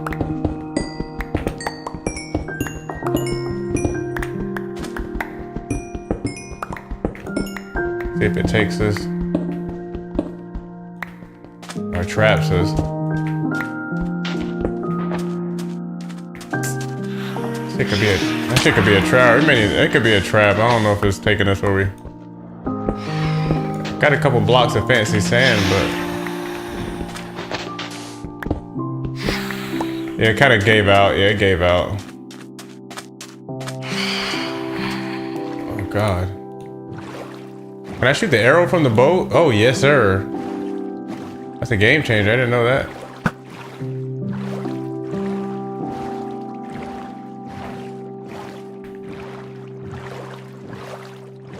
I think you can do everything from the boat.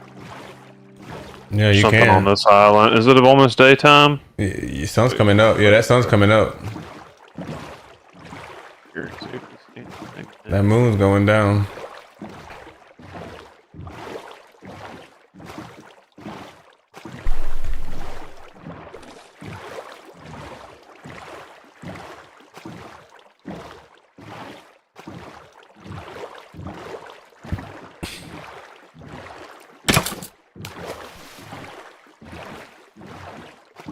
Ouch.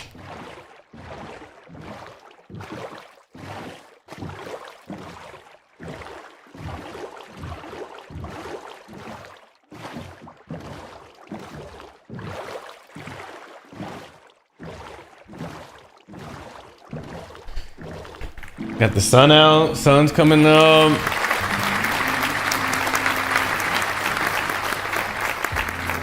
You lost?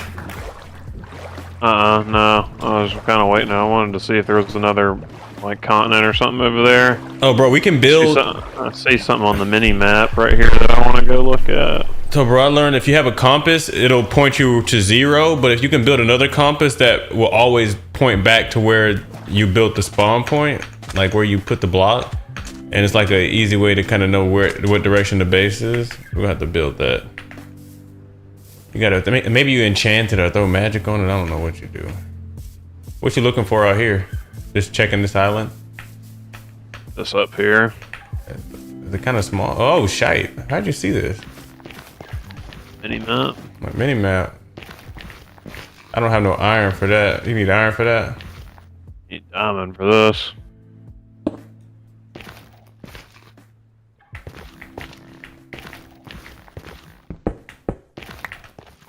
Wanted to come here. Damn. What's in there? The bullshit? Bullshit. I was hoping for a saddle. Here, grab this other cracked piece of obsidian. Oh, you got some gold up here. That requires gold to purchase.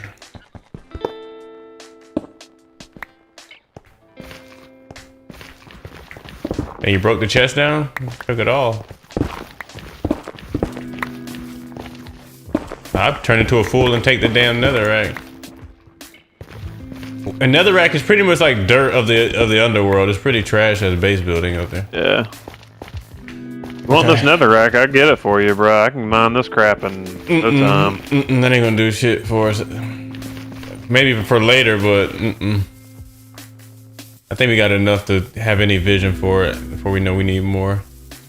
Yeah, with that diamond, you probably cut it through like a hot knife to butter, bro. Yeah, you do. Plus the efficiency enchantment, you just rip through it. Yeah, I got it, bro. I haven't enchanted no weapons. I gotta enchant it. We got the brewing station now. We just need some damn blaze to fire it up with.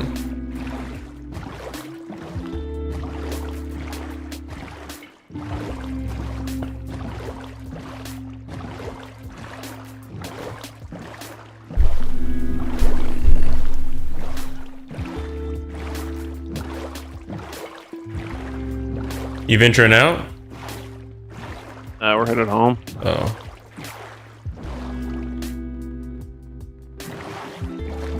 Yeah, we have to build that. We're gonna have to build that home compass.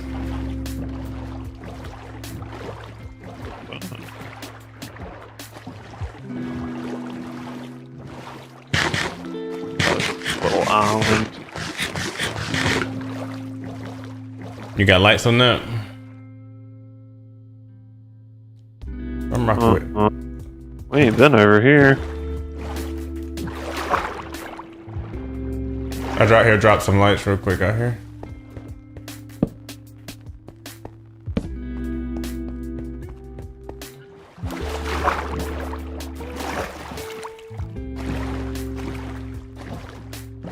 Alright, let me get a peek at this real quick. Check that out. Big snow biome, looks like.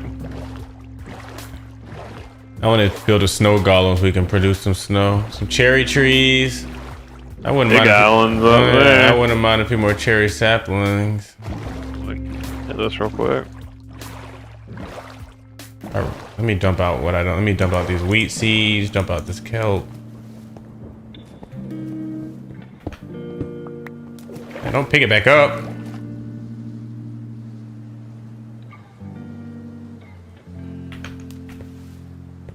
You got shears? No. I should have remembered to bring that out. I didn't pack well for it, but I can slowly. You tear down the tree. If you get all the wood, all the leaves will fall. No, the leaves will stay. They'll disintegrate eventually.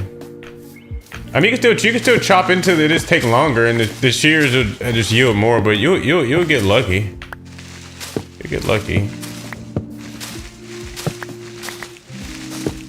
Yeah, I think sometimes if you cut up the whole wood stack, you get a little. There's one. I got one right here. Oh, the leaves starting to fall. You cut all the wood. Left a piece. I can't I'm see about to find where the ice to death. Oh, there you go.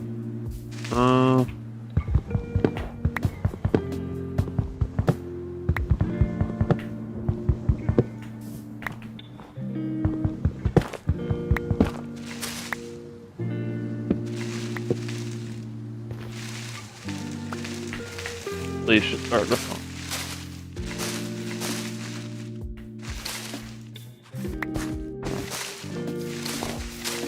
The snow dangerous. You gotta have leather boots on, I think. I think 'cause we have on iron, that's not helping us. Oh, I'm getting frozen. Hold on, where you at? Help! Help! Where the hell are you at? I'm right under you, help! Under me? How the hell do I help you? I don't know. There. Back oh my there. god. Holy shit. How much health you got left? Like 4 hearts. Damn. That ice really did a number on us, bro. Bro, you sink, bro. It's worse than I didn't realize how deep I didn't realize how deep you sunk. I thought you sink 1 block. I didn't realize you sink. Yeah, let's cut here. Watch out. Yeah, let's just come out of hole. Bro, you almost got taken by the snow. So random. Bro, because we in all iron. It's definitely because we're in all full iron clothes, bro. Cause I don't think you would sink if you had nothing on. I ain't going. I ain't trying up this mountain. This is a damn death trap. Yeah, I said it's built. Yeah, I bet it's something up there, but you gotta have the right clothes on.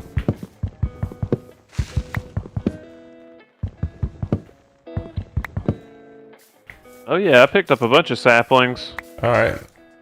We already got some at the base, so we'll be able to regenerate. So no, that's good. We got enough to get on out of here. We got plenty cherry.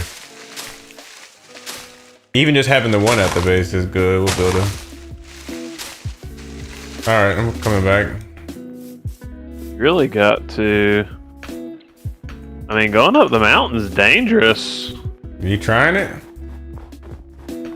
One bad slip, you cooked, bro. You put some torches on your hands. Maybe you can torch your way. Play some torches. Oh, that's ice.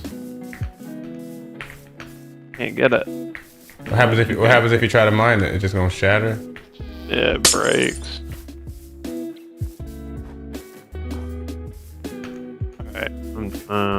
Hold on. Let me see what's up there. Let me see what's up. Careful, bro. The ice doesn't hurt you. Stay on the grass. The ice slips you, but it doesn't hurt you. On false step. I'm planting torches. I'm doing torch walking.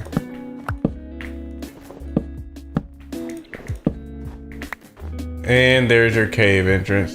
Hold on, let me make sure this thing is.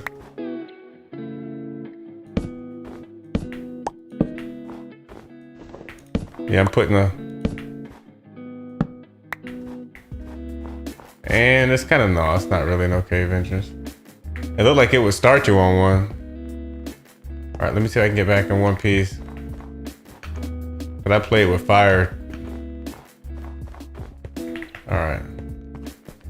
Oh, wait. No, that goes pretty deep. No, here's your entrance right here. Yeah. Well, let me take a peek since I'm here and see if it. Actually, no. It just takes you out the side of the mountain. It's not an entrance. It's like an opening. Oh, there's your entrance. There we go. Well, there's a giant opening past that. But you don't have to go through the snow. You can just wrap around this island, and there's a giant cave opening that kind of goes to the bottom. So, all right, let me come back up. Let me come back out.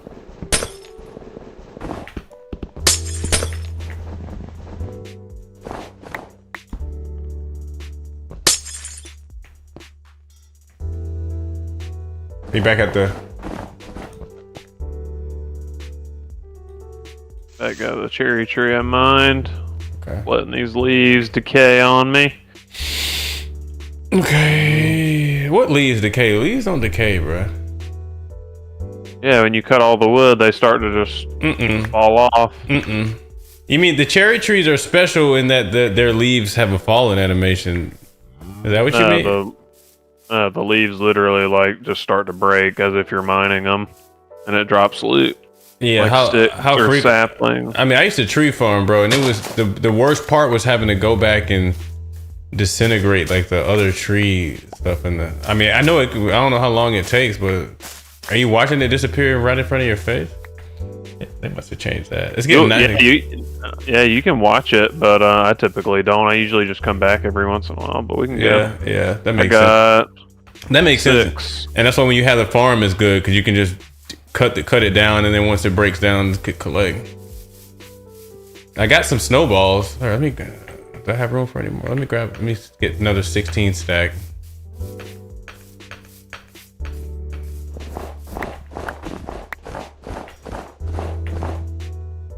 Anything else I can drop that I don't need in favor of these snowballs? All right, I'm coming back. Another 16 stack. All right. Make sure I don't know if we can combine that into something, but maybe make a snow golem or something. Oh, let me get a couple buckets of snow while I'm out here. Duh, I got 2 buckets. Hold on. That maybe was just what I need to get some snow golem stuff popping. Let's see.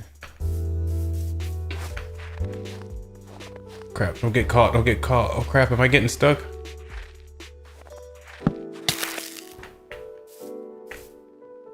What happens if I dump some? Hey, I'm coming back. I just filling this last bucket. I gotta dump this lava out. Let's see what happens if I dump it out.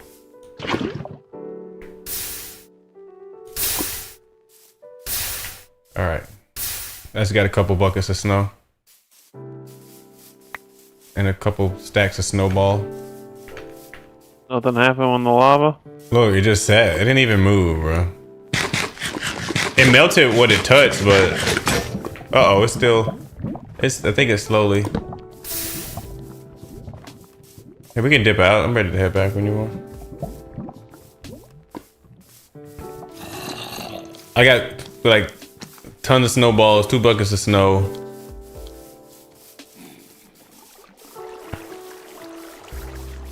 Cause I forget what the snow is good. It's good. Snowballs are good for something. Motherfuckers in the bowl.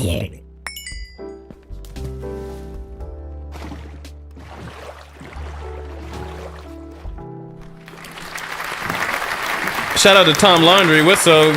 Yeah, we gotta get to the chopper.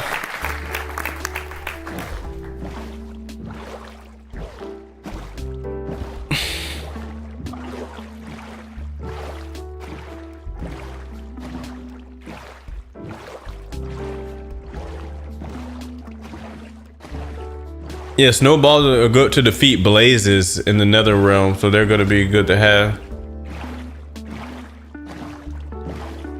And they're good to break. They got lit up down there as one of these underwater deals. Yeah, we gotta get enchanted and go around just clear those. And they're good to break your fall if you don't want to do the water. You know, water's most elite though, but you can keep a bucket of snow and, you know, drop it on your step.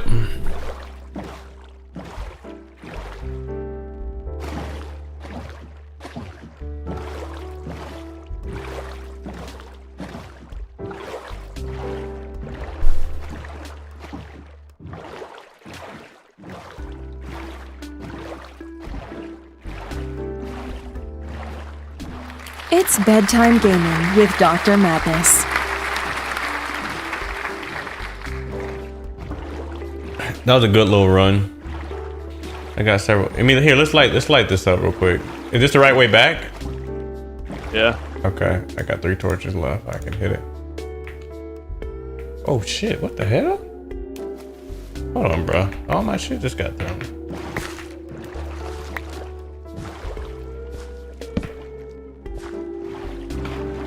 What's this? We've been here? We've been in this boat? I don't know. I see a wood block. Yeah. Oh no, shit, sitting here. A compass? Piece of paper? I can't even hold this. You got any room? If not, I'll need to... I can get rid of this last torch. Oh shit. We'll get mobbed. Feather map, buried treasure map I'll take, and I'll take the compass. I'll drop the arrows. Alright. Alright. Let's get the hell out of here. I'm pulling my bow and arrow. We're about to go to work. I don't want to hit you. Hold on. Man.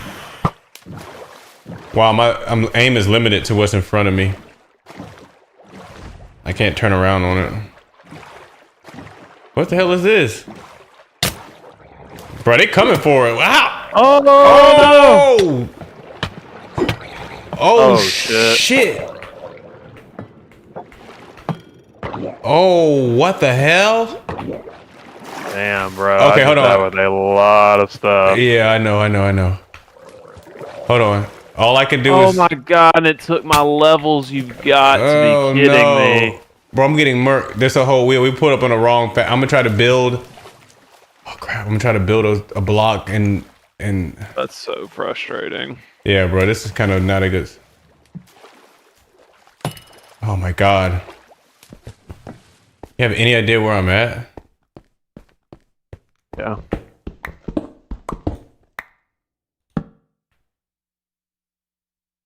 Cannot believe I just lost all my levels again on some bullshit. That's so stupid. We'll get the levels back. Let's try to get the goodies. I don't have any more lights up. But I got the tools to start making it though. Okay. Okay, here we go.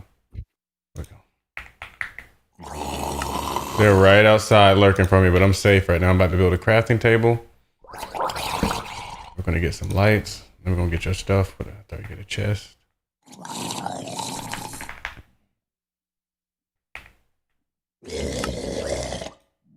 They're literally growling outside of...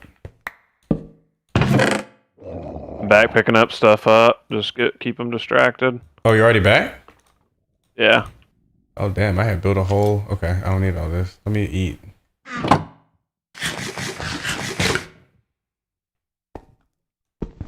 Hold on, I'm gonna leave again. Lose aggro.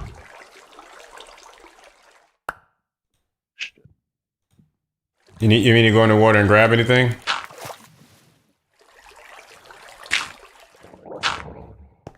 Get off the boat. Here, I'm gonna come out there and give you some defense. Hold on. Yeah, I'm gonna get the one with the freaking trident. Oh, it's a lot of smoke out here. Holy crap, holy crap, holy crap. Worse than I thought. I had to run back underground. It's like, let me try to come out a different route so I can help you.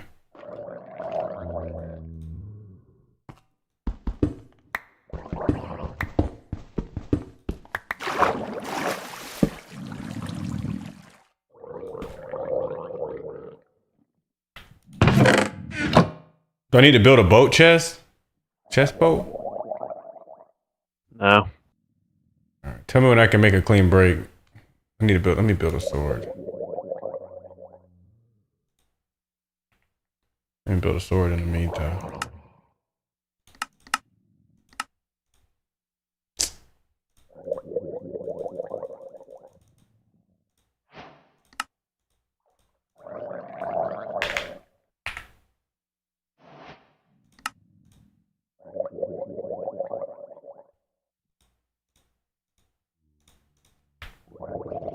Alright, I got a sword.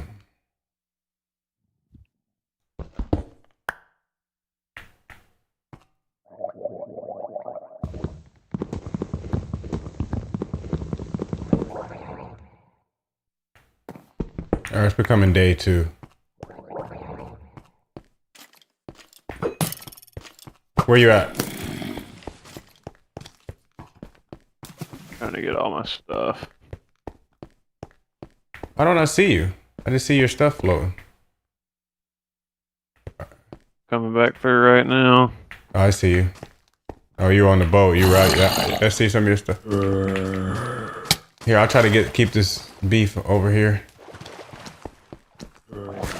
Just keep distracting them if you can. Yeah, that's a chest right here. Yeah, we're about to do a little work. Yeah, burn. They burned it now. Cook, bitch. Cook. I hate you. Ooh, there's several chests up here, bro. This is a little plot. This is a little plot we pulled up on. I hear you. I hear you. Alright. Chest with nothing but rotten flesh. What a joke. What's in there? Bullshit. Let's get on back, bro.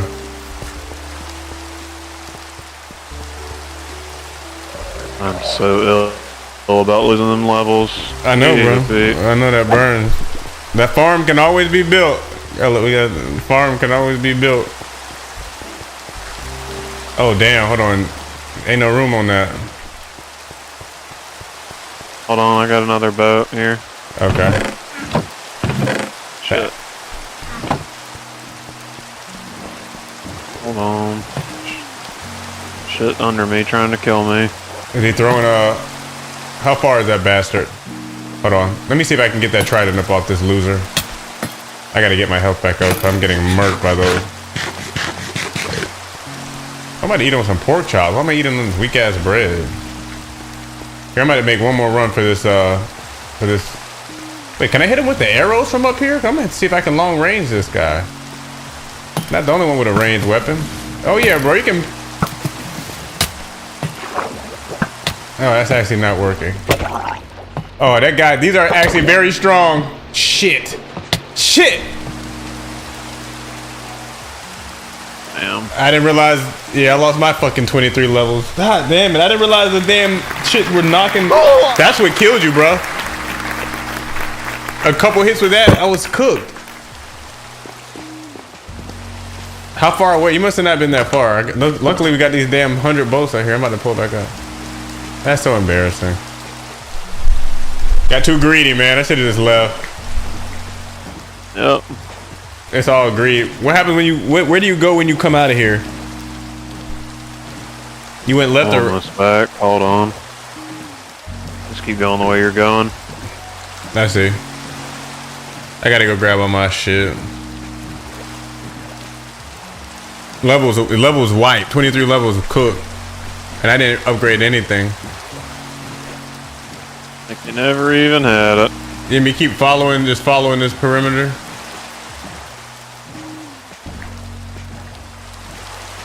Yeah, if you keep going this way, you should find it. Don't turn with the coast, though. Just keep going straight.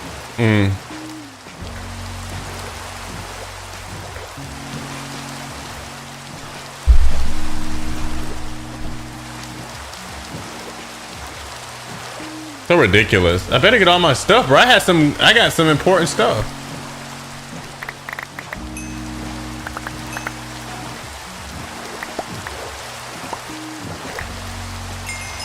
Bunch of it over here. You can just coast the ground and get a lot of it. It floats. I know, but I'm trying to stop. Like, let me put it in my chest, because I just gotta like. Some of the clothes is the armor, but I can just shift click real quick and put it all in the chest, and I'm good. Hey, you think everything is floating? I don't have to go digging for anything? So? How mine was. He gave me a little XP back. Got 7.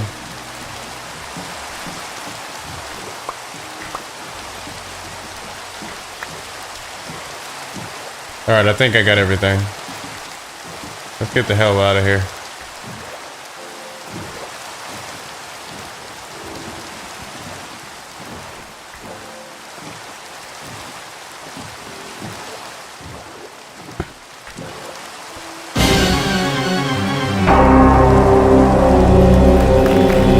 Bedtime Gaming with Dr. Madness.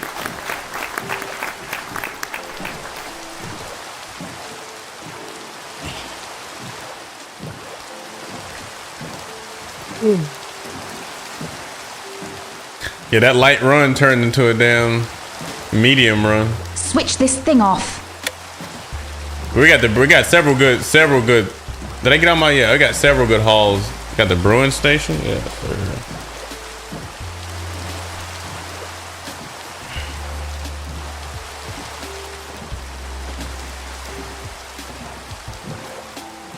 Yeah, I'm just glad I got my stuff back. You may be onto something with this dock you built. With the little going. Did you build it where it kind of pulls it in? Oh no, I didn't even realize that. Oh, I thought you did that. All right, I'm gonna use these drawers up here to do it. Actually, let me take it downstairs for the junk. Actually, no, let me dump it upstairs for the junk to drop.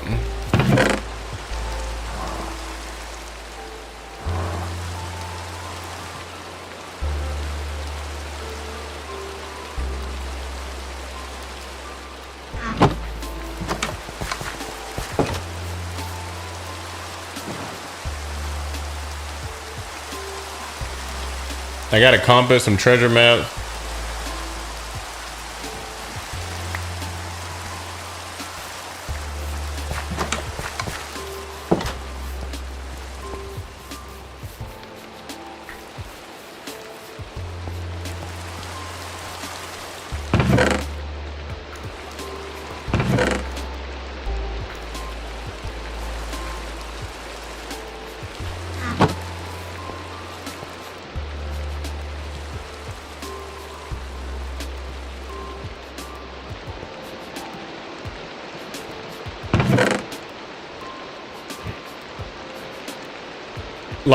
We lost some snow. Guess the water took some of it. Oh no, I dumped it up here. I forgot I had everything in this chest.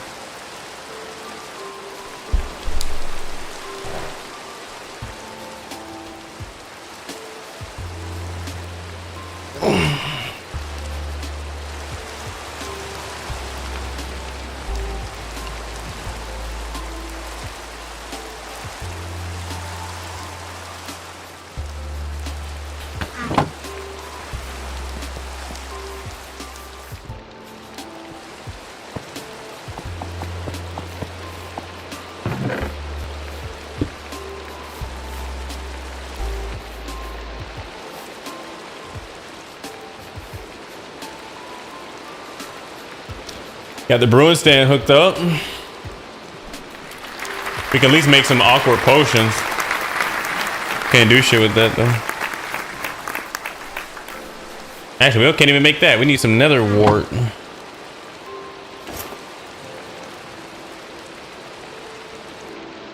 Yeah, I got pretty Lovecrafty in there for a second. Let me go grab the rest of my stuff from upstairs, I guess.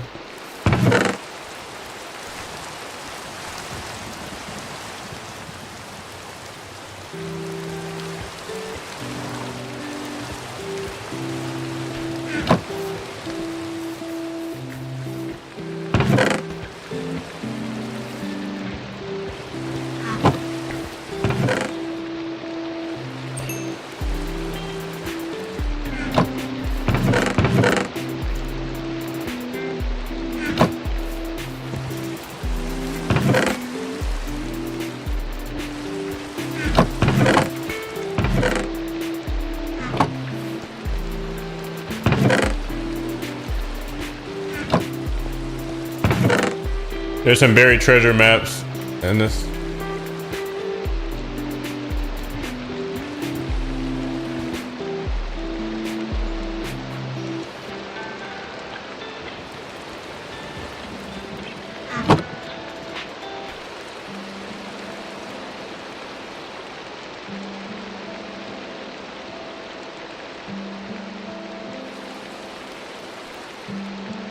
If the iron armor is low, should you try to repair it or let it run down or what? Let it run down and make a new set. Yeah. Because repairing it uses your experience levels, which you want to use on. Oh yeah, you're right. Yep. I should have used that 23 I had before That's the thing. They want you to get up to 30 so you can get the highest powered enchantments, but you lose damn near all your XP. You die. We weren't ready.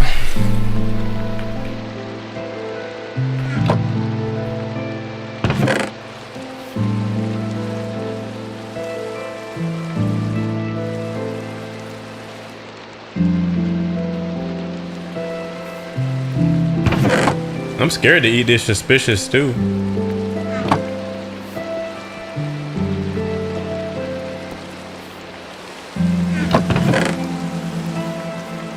Tell him it's probably just a random potion. Yeah.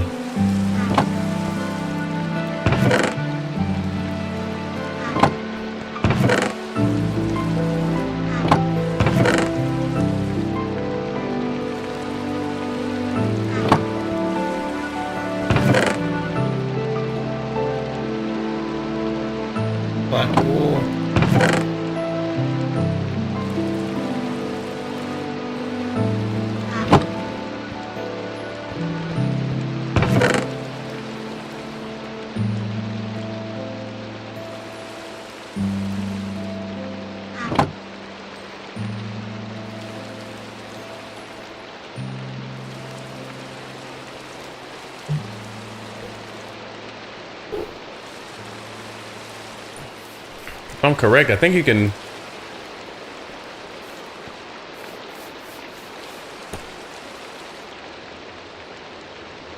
Not correct. Actually, let me try that again.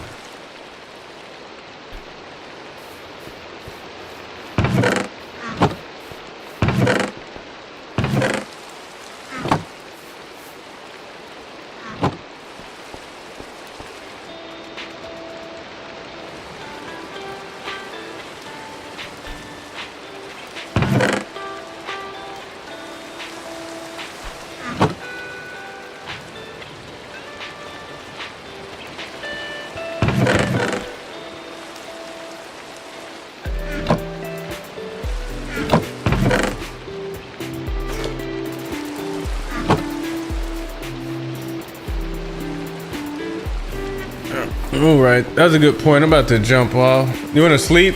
Kill the bats off? Sure.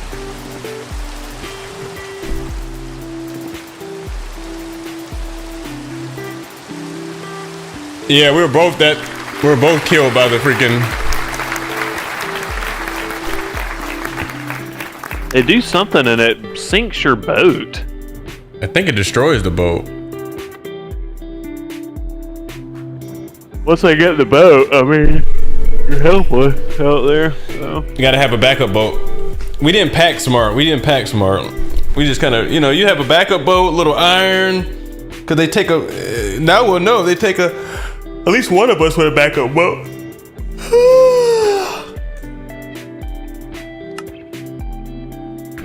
Alt F4.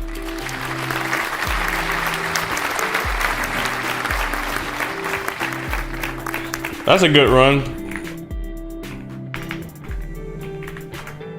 At least we know it's to the left. Alright, well I'm about to jump off of here, but I'll hit you up tomorrow, homie.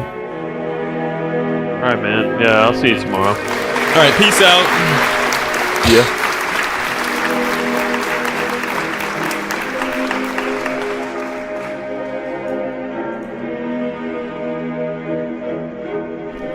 Thank you for joining the madness. Welcome to the stream. It's bedtime gaming with Dr. Madness.